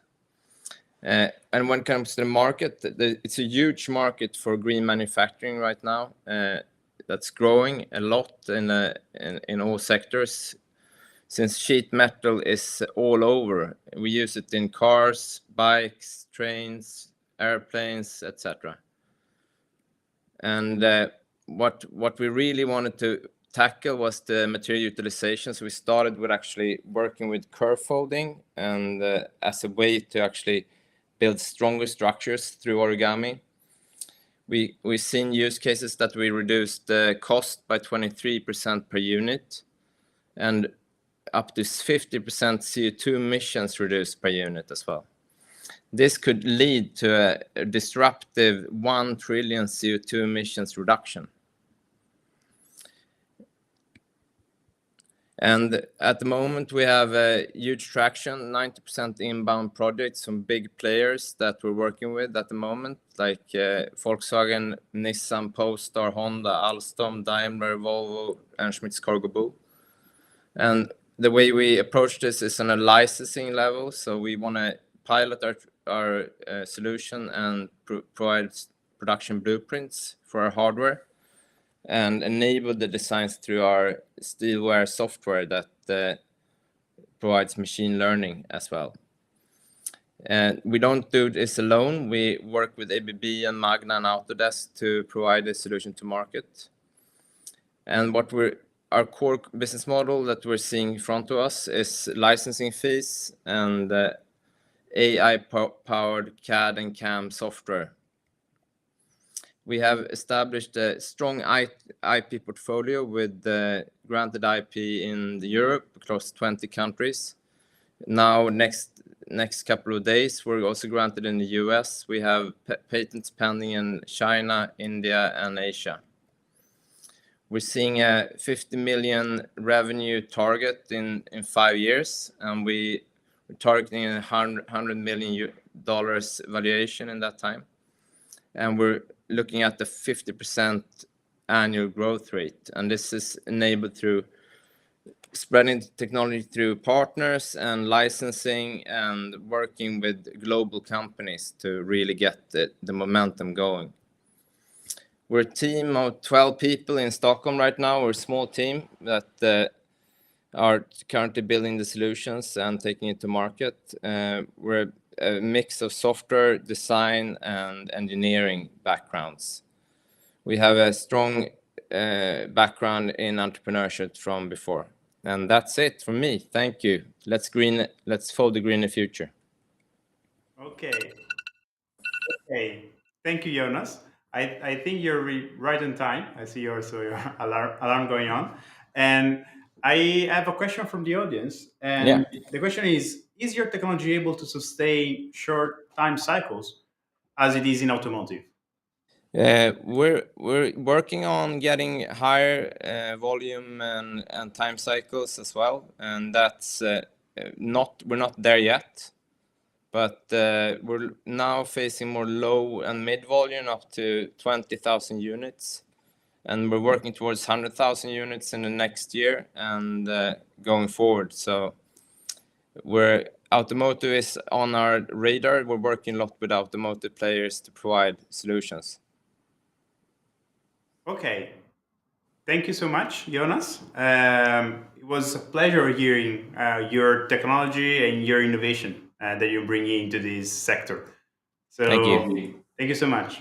And right now, before going to the next startup, I just want to remind you that there is the QR code that you can scan to select the startups that are that you want to be in contact with. So scan it, fill the form really quick, I promise. Yeah, you can see it here in the screen. If you scan it, then fill the information, select the startups, and then we do the rest. So I want just to then pass the ball to Gabriel to continue with the next startups. Thank you. Thank you. I'm back. Thank you, Francesco. And thank you for the speakers of this very interesting panel. We now have RoboTwin. So let's talk about this next startup. This startup offers a solution that allows workers to directly teach robots through their smart robot teaching tool. Please welcome Maggie from RoboTwin. Hi, Maggie. How are you doing? Hello, everyone. I'm fine. Great. Go ahead. The floor is yours. Thank you. Perfect. Hello, everyone. My name is Maggie, and I'm the CTO and co-founder of RoboTwin. And we help manufacturers to automate in just 3 steps and 1 minute. Why? Because this is the reality of manufacturing nowadays. Still dirty and unhealthy, relying on humans doing repetitive, heavy jobs in toxic environments. Manufacturers suffer from a lack of workforce and therefore have to decline about 20% of orders, which limits their business growth. They really want to automate. Unfortunately, the classical automation does not work for them. Classical automation means laying off skilled workers and replacing them with a robot programmer who is expensive and difficult to find. And it takes him up to a month to tune the robot trajectory for a new product. What a waste of time and resources. Indeed, complicated robot programming is the challenge that makes automation unfeasible. And it's the challenge we have solved. Our first application is spray painting. RoboTwin introduces robot teaching by simple demonstration. Thanks to that, workers become robot teachers, don't need programmers, and so increase production flexibility. We are the first ones to digitize employees' know-how and to integrate worker into the process of automation. So how does it work in the example of industrial painting? There is a skilled painter. He paints the first product, RoboTwin tracks the motion when he does it, and automatically generates trajectory for the robot. And so we automate the painting process. From this time further, all the other products in the series are painted by the robot. Let's look at what easy and fast robot teaching means in numbers. Manual production is slow and expensive. Robots are more efficient. However, the classical automation requires days of programming, and this is not optimal. So what if RoboTwin reduces the programming time thanks to upskilling manual workers into robot teachers? Manufacturers save 55% of the operational costs, and the robot utilization increases up to 90% because there is enough of good robot programs and the robots can work. Our no-code robot teaching technology can be used in any industry, automotive, furniture, machines, and for any operation, painting, but not only, it can be grinding, quality control, and others. The manufacturers who can benefit from RobotWin solutions are about 27,000 just in Europe itself. And the global market of robot software is really huge, reached $14 billion last year, and most importantly, it's growing by 27% yearly. Customers who choose us because of our unique technology. It allows robot teaching in a plug-and-play way. RobotWin is variable and possible to use anywhere without any additional setup of sensors around. Our device is attached to the real manufacturing tool. The workers do not use any VR headset or simulations. They simply do their job and the teaching is done. And they can automate even the most complex tasks because RobotWin is well optimized and compatible with all main robot arms on the market. Our technology makes us unique over competitors, and we also have a patent pending and 3 trademarks to protect it. Our team brings innovative solutions to the robotic market, and we received several awards for it already. However, the most important is our vision. Our vision is to finally enable easy automation for everyone in just 3 steps and 1 minute. So please get in touch with us to learn more about how we can help you with automation and robotics. And do not hesitate to reach out to me for further details about our company and our vision. Thank you very much. Thank you, Maggie. That was great. Let's go to the question. We saw the programming of spray painting, and that looks very easy, but that is great. But what are other use cases where your technology could be applied to? Yep, as I said, it's really not limited to the painting only. We already have applications in robotic grinding, for example, or surface treatments in general, so polishing, sandblasting, and so on. But really, the technology can be used in teaching any operations. We are experimenting with robotic assembly and so on. So it's not really limited by the technology itself. It's just by our entry to market. Yeah. Thank you. Thank you, Maggie, for being here with us today. You're welcome. I would like to now talk about our next speaker for today. Our next speaker is Charlotte from DigiClean. DigiClean is a Swedish startup offering sensors which monitor in real time the optimization of processing fluids. So please, Charlotte, the floor is all yours. Hello, how are you doing? Oh, we cannot hear you, Charlotte. No. Try now. Do you hear us in the meantime, at least? Yes. Okay, great. There you are. How are you Now, doing? can you? Yeah, I'm yeah, doing fine. You can see my pitch? Yeah, we can. Great, great, thank you. So let's go. My name is Charlotte, as you know, and I'm here to present DigiClean Solutions and our mission to revolutionize chemical cleaning. So every year, billions of kilos of metalworking fluids are used within factories worldwide. I should know because I was one of the suppliers. And then, of course, my business model was to sell as much chemicals as I could. But I realized that the real customer value is created when we focus on how they should be used instead. So rather, we should focus on securing a sustainable result. So our mission is to remove 60% of all chemical process fluids in factories worldwide. And we can do this thanks to our amazing team with loads of domain knowledge within this field. And to invite you to our customers' reality, they are struggling with their maintenance of their process fluids, basing decisions on experience, leading to overconsumptions of chemicals and waste. And after years of research projects, we can now offer our customers database decisions instead. So our sensor technology can control the composition within the fluids, and by that, adding automated dosaging, we can relieve our customers from the headache of not knowing, as well as saving chemicals, waste, CO2 emissions, and secure traceability.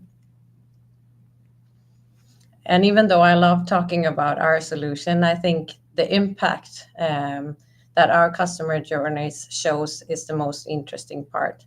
For example, we have Parker Hannifin. They have several washing processes, but we have been helping them with one of them, and we save them over 70 cubic liters of wastewater, as well as reduce their chemical consumption with over 57%. And their internal report summarized savings up about 40,000 euros per year, and this is for one washing process. And we also have a pilot going at one of the Volvo sites, and the calculations there shows savings up to 90,000 euros per year. So before, the focus was selling chemicals per kilo, but now instead we focus on cleanability as a service. And the idea is to partner up with two of the largest chemical suppliers in the world to secure sales channels worldwide. And no one else has achieved this technology before. So the solution is unique, and it's patentable. And the market is huge. When it comes to industrial chemicals, we see a great potential in scaling this not only over Sweden's borders, but also to other new applications. And we are seeking resources now to secure that we can meet the customer interests that we see.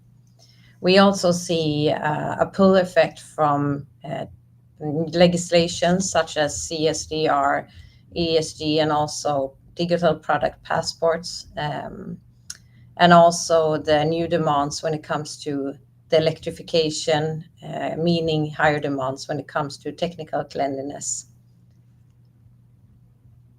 And the financial base case here is the KPIs that we have put here is something that we feel are really relevant and sincere, and we have already crushed our goals for 2024 by installing one sensor every week.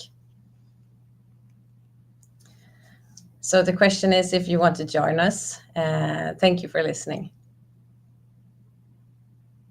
Thank you, Charlotte. That was really interesting. We have a question here. Can you explain in more detail your go-to-market strategy? Yeah, for sure. So we're already in discussions with, as I said, two of the largest chemical suppliers, focusing on these kinds of process fluids. And they are really eager to cooperate with us. So we see them as a natural sales channels to get our technology out to the customers. They already have existing trust from the customers and the chemicals in their processes. So this would be a great way to just add our solution to add stickiness, but also plug and play and added value for the customer and our partners. Great. Thank you so much. We have our next speaker now here with us. Drev is a startup building waterless cleaning solutions for advanced manufacture. Please, Arelis, the floor is all yours. Hello, how are you doing? Very good. Thank you very much for the opportunity. My name is Arelis Sosa, and I am the CEO and co-founder of Drev. At Drev, we recover critical metals, protect people, and empower sustainable energy. Since 2015, the world is going through a rapid green energy transition. And to accomplish this, batteries have become an essential part of our daily life. But they're also the biggest bottleneck in scaling sustainable solutions. That's why big players are so heavily invested in scaling battery production. Before founding Drev, I had the unique opportunity to be part of the original Tesla and Panasonic team, where we built in Sparks, Nevada, the world's first gigafactory. And a significant challenge I experienced firsthand was collecting hazardous minerals without having the efficient tools. Today, the industry is spending millions of dollars adapting to inefficient processes to remove toxic minerals from the production areas to keep these massive facilities running safe. These minerals used in the batteries, they escape the process and they set on all surfaces. And since these particles are so small, they become very difficult to collect, especially in large-scale factories. The current available products are not designed to collect this type of toxic materials. They expose people to carcinogenic metals and they waste valuable resources. That's why we founded DREF. At DREF, we have designed a patent-pending filtering technology that can run continuously without disrupting production, preserving workers' health, and enabling recycling. In our core technology, we have a control canister that can safely store raw active material, not only from the battery industry, but also any industry handling hazardous and flammable waste. And we also have an integrated software. Here. And we also have an integrated software that can track the material from the time we pick it up from the source until it is delivered for recycling.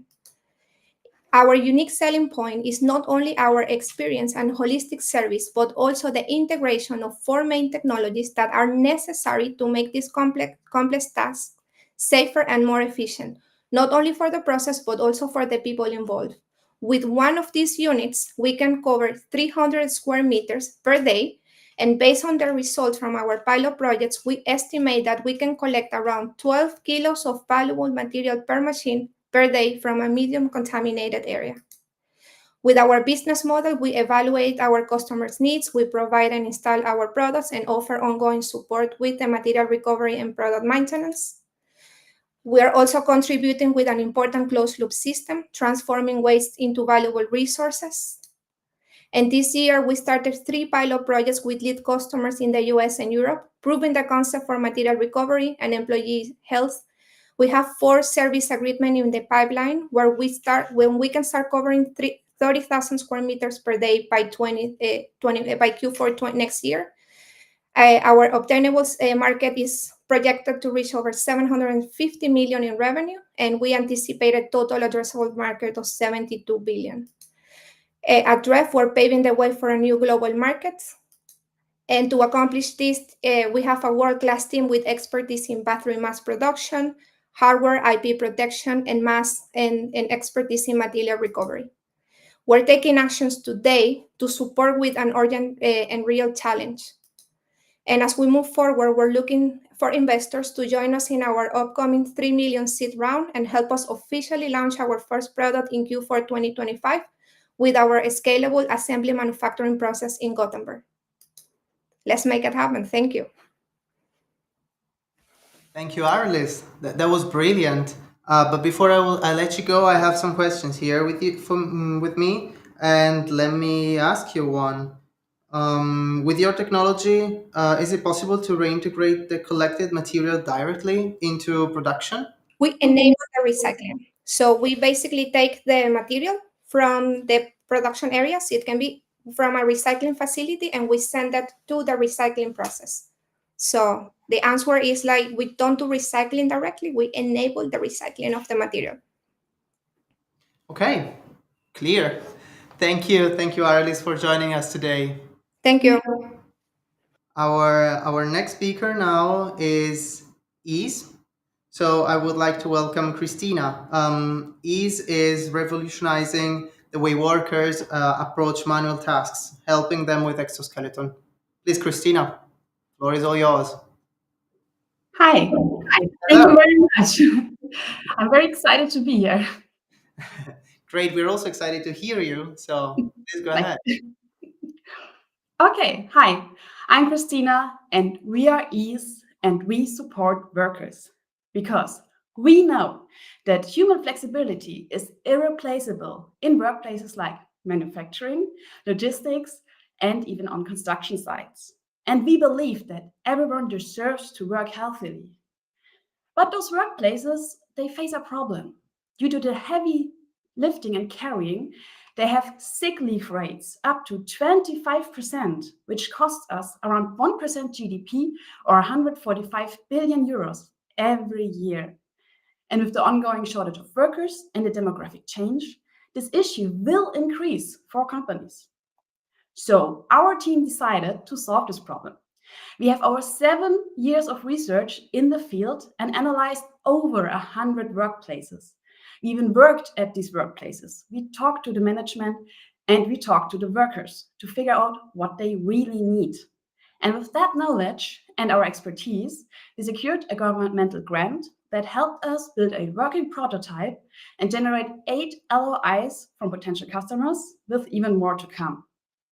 But who are our customers and what do they need? They want to increase their productivity, they want to reduce the turnover rates, and of course want to reduce sick leave days.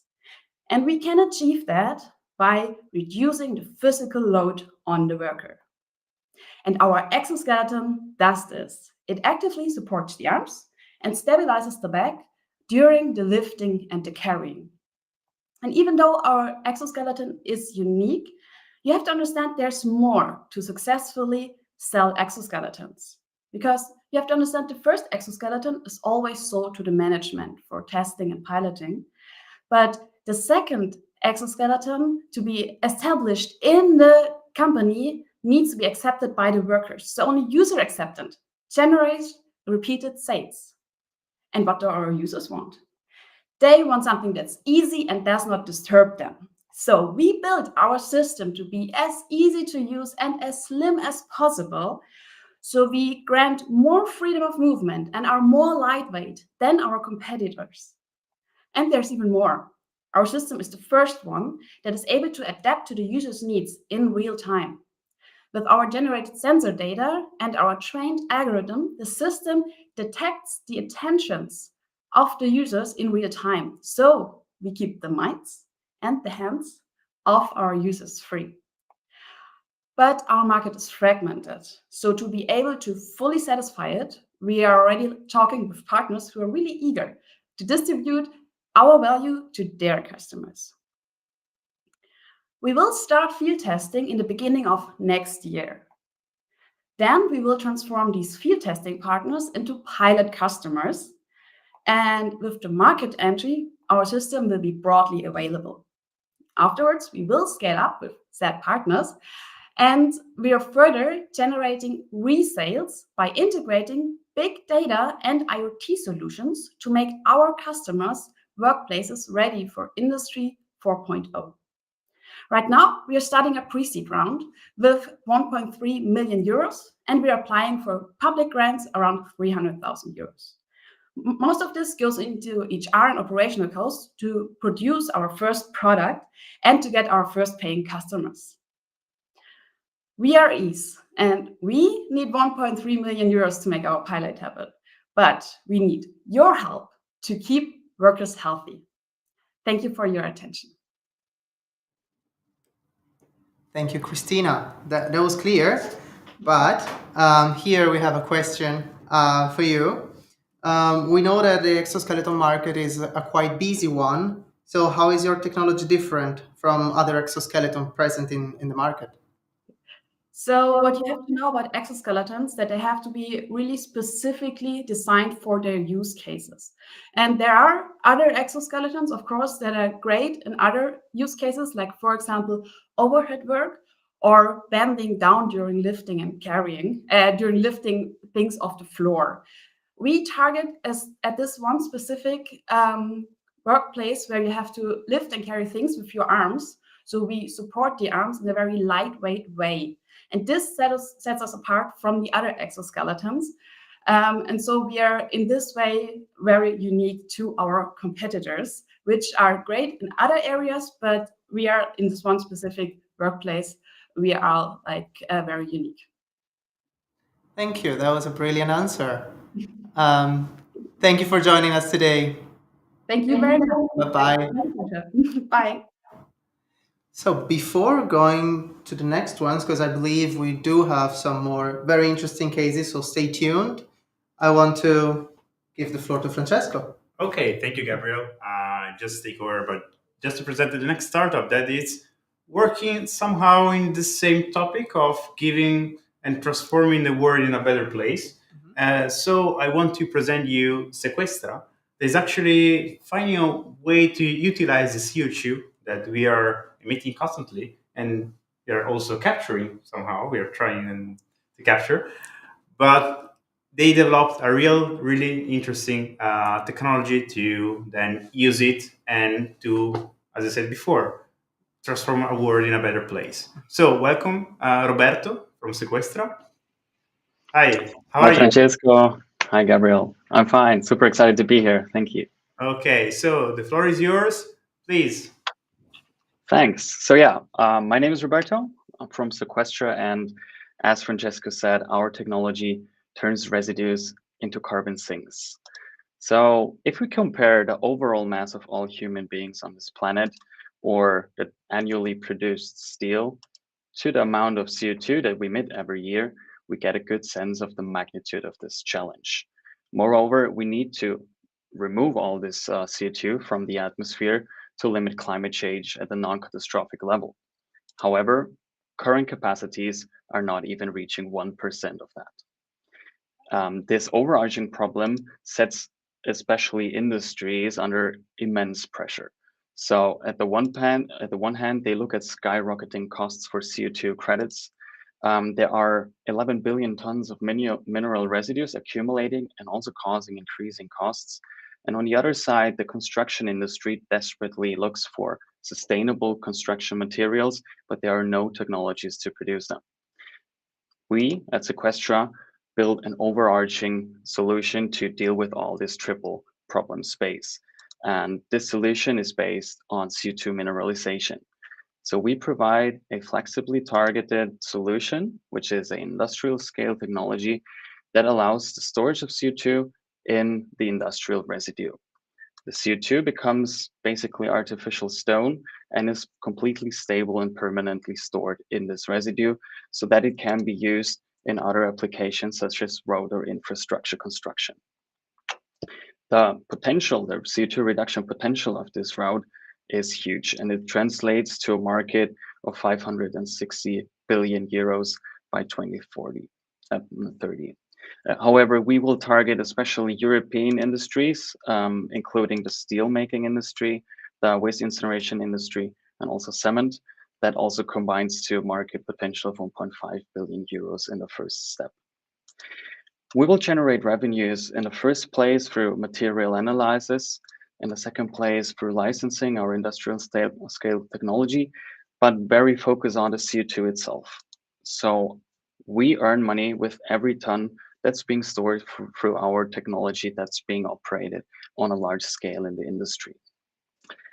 Who are we? We are a team of 3 engineers with various and different backgrounds. We combine 15 years of experience in industrial plant construction, in industrial research, and also in the circular economy. So we fill all the gaps that are needed to develop the technology to the next level, and have also built profound knowledge in company building through several renowned accelerator programs that we participated this year. And we have secured public grants that we are currently leveraging towards improving our prototype technology. So we already have a working prototype for the analysis of CO2 sequestration in a material, and we have a very precise roadmap on how to develop it to a fully automated sequestration assessment that enables us to become global leader in carbonation intelligence and use all the know-how and insights to put to the market the most efficient and cost-effective CO2 carbonation technologies. And to do so, we are now raising 600K in our first angel round, and that will enable us to build the world's first fully automated CO2 sequestration analysis and make our industrial scale CO2 carbonation technology pilot ready. And if you're interested in further discussions, we're very happy to get in touch with you. Yeah, and please join us on our path to unleash the CO2 storage potential of industrial waste materials. Okay. Thank you so much, Roberto, for this detailed explanation about how to save the world, basically. It's a big shot, but yeah, we're working on it. I'm sure you're doing. So I've got a question for you, and is regarding your roadmap, technology roadmap, especially in particular. So can you explain more in detail your roadmap to bring sequester technology into the market? Yes. So we have two different development paths. The first one is the analytical technology. So our goal is to have a fully automated technology that allows us, or that allows industrial customers to send us samples, and we can, in a very short time, in a very precise way, determine how much CO2 under which process conditions can be stored in them. So that we can then, based on this technology, design the perfect and optimized industrial scale technology for the individual client. So we're currently building the analytical technology, and in parallel, we are designing the industrial scale technology that will then actually store and utilize CO2 on industrial scale. And from the timeline, we hope to bring to the market the analysis by end of next year. And the industrial scale technology takes much more time in development, and we are aiming to launch it by 2030. Okay, thank you so much. I think it's really great when such a simple material can transform everything, because it's very present everywhere. So thank you so much, Roberto, for joining. Thank you very much. Have a nice day. Bye. Okay, so now it's time to go a bit to the north, especially particular to for a startup that is Shift Materials, that is aiming to give to the battery manufacturers in Europe a European alternative. So I invite Mariam to join us here to explain a bit better what you're doing in Shift Materials. How are you? Yeah, hi, I'm good. Thank you for having me. My name is Mariam, working as CSO and co-founder in Shift Materials. We are focused on commercial production of LMFP, cathode active materials in Norway, to support European battery manufacturers. There is a challenge we face right now. Europe is planning to produce massive 2,000 gigawatt hour of battery by 2030, but a big problem is 85% of essential materials are imported, so raises costs and complicated the supply chain. For instance, Norwegian company like Morrow Battery plan to produce 43 gigawatt hour by 2027, but they still need the material sources. It shows how urgent to have locally sourced sustainable material to reduce Europe's dependence on imports. That's where Shift Materials comes in. We are solving this problem by a local production. Traditional methods are complex, long, and wasteful.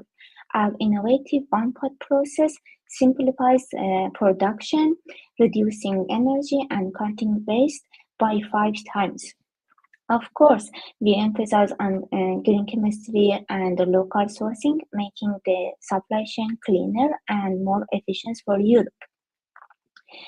We have a strong team of experts in PhD chemistry and material science, with CEO, CTO, and myself as a CSO, and 3 external advisors to support our strategy and growth. As you can see, the market opportunity is huge. The European market for LFP and LMFP is expected to reach 0.7 million tons per year by 2035, value at 12 billion euro. Shift Materials aim to capture 40% of this market by serving EV and stationary storage by local production. Looking into future, Shift Materials has competitive advantage to boost our market position, such as local production in Europe. Our technology meets Europe green energy standards, targeting Norwegian and European multiple sectors, automation, and scalability. Our roadmap is clear. By late 2024, we plan to produce 1 kilogram per day prototype and then move to pilot production by 2026. This milestone will depend on customer approval, market validation, and funding. We also already secured 2 European projects, and then we are building starting partnership. We need 1.7 million euro for R&D, and we already secured 7% of self-funding by grants, and we need €500,000 to complete this round. Also, we need €7 million for pilot phase and €2 million from investors. Thank you for your attention, and thank you to EIT Manufacturing for this opportunity. Thank you, Mariam. It's always great to hear the transformation in, let's say, in fundamental technology. Sorry. So I got also a question for you, and it's regarding your scaling capabilities. So, what is your plan to scale your production capabilities? Yeah, in 2020-30, we have planned to produce 30 tons per year. And then hopefully we can make it. Okay. Thank you so much. And thank you so much for joining us. Thank you. Have a nice day. Thank you for having me. Have a nice day. Bye. Bye-bye. So we reached our last startup of the day. And it is Ally Energy, directly from UK. And they're working also with batteries, but completely different topics. So they're working in repurposing electric vehicle batteries to, well, I'll let Jonathan explain us a bit more. Great. Hello, everybody. This is London calling. Last but not least, it's a pleasure to be able to tell you about what we're doing in the world of battery energy storage to really help transform not only how the European industrial and manufacturing base can become more competitive, but also to address many of the grid constraints that we're facing as we move towards a net zero transition. So this is EIT Manufacturing. It's all about how do we build a more resilient, industrial base in Europe at a time when it's facing a number of challenges, particularly for the delivery of net zero, whether that's decarbonisation, decentralisation of operations and shift towards local power generation and the electrification of everything. And industry is going to need to double its electricity requirements if it's going to meet net zero. The real challenge, as we're all very well aware, and particularly in the likes of Germany, where it's suffering with the Mittelstand, is that European electricity prices have increased 70% in real terms since 2000. So there's a real issue around the competitiveness of the industrial base in Europe and the UK relative to the rest of the world. And that has a major impact on the economic and prosperity of the region. So we're developing smart energy storage technology that can work on-grid and off-grid for a range of applications. It's flexible, modular, and provides local energy management. It's sustainable because it repurposes electric vehicle batteries that retain the economic and the sustainable value in the region. And it's intelligent because it has a load of software that forecasts energy demand and then optimizes the battery to deliver lower costs and CO2. So how can it work for commercial and industrial applications? Well, we can lower energy costs by 50%, reducing constraints and providing resiliency. And it can do that for a range of industrial applications with or without solar, but really using the intelligence of the battery and what we have built into the cloud to be able to arbitrage on smart energy prices and really provide lower energy bills whilst reinforcing the grid and supporting net zero.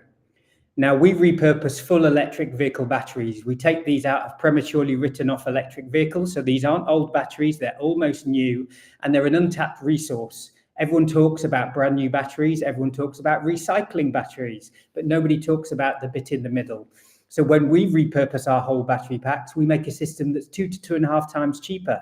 That makes us in the UK already competitive with China on a material cost. It's 60% lower CO2, and we save 1.8 tons of material waste per unit that otherwise might have gone to landfill. It's a smart system that provides remote management and a dashboard showing real-time operations and historic reporting that allows it to be controlled like any smart asset, including predictive maintenance and automatic reporting of cost savings and CO2. How it works is the grid and the consumers pay monthly to access our asset. So for the consumers, we will deliver them lower costs, but also solve constraints. And at the same time, we offer up the flexibility to the grid to solve the grid's constraints and flexibility through flexibility markets, which are very well established in the European market. We have a significant amount of traction. We've generated over £500,000 of revenue this year. We have a pipeline of about 8.2 million. We're installed on grid for airfields, for motorway service stations, looking at ports, supermarkets, and we work with some of the major automotive manufacturers. We're also part of Free Electrons, which is one of the major global utility programs where we're working with E.ON, EDP and ESB as major utilities in the European market. So we're now raising 3 to 4 million as a seed. That'll give us 15 months runway and allow us to generate about 3 to 4 million pounds of revenue, but really start to demonstrate how we can help transform, the energy transition for the commercial and industrial sector in the UK and Europe. Okay, thank you so much, Jonathan, for this explanation about LI Energy. I think it's great to have this kind of view about what's happening in the renewables and batteries. I got a question for you, and I think it's regarding your target customer. So, who is your target customer? I think because you went through all of these scenarios where you are acting as a, let's say, collector. So, who is your target customer? Yeah, so, I mean, look, we deliver a solution that works across all industries and all verticals, because the problem is common to everybody, which is either the grid is constrained and you need more power, or you need power where you can't get it, or you need to lower the cost of your energy. And that applies to any type of infrastructure, from EV charging, charge point operators, through to supermarkets, through to ports, through to airports. The universal requirement is exactly the same.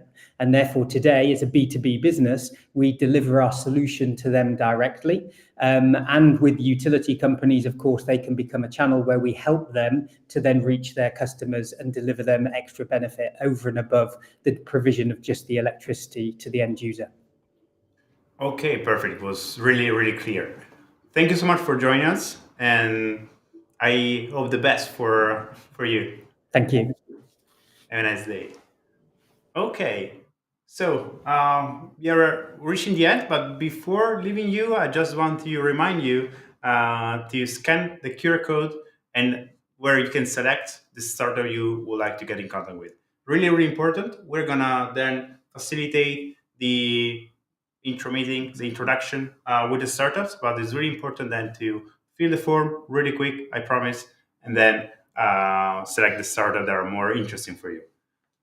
Okay. Well, we are here now. That was it. I want to thank you, everybody, for joining here today. Your time is precious, and we really appreciated you being here.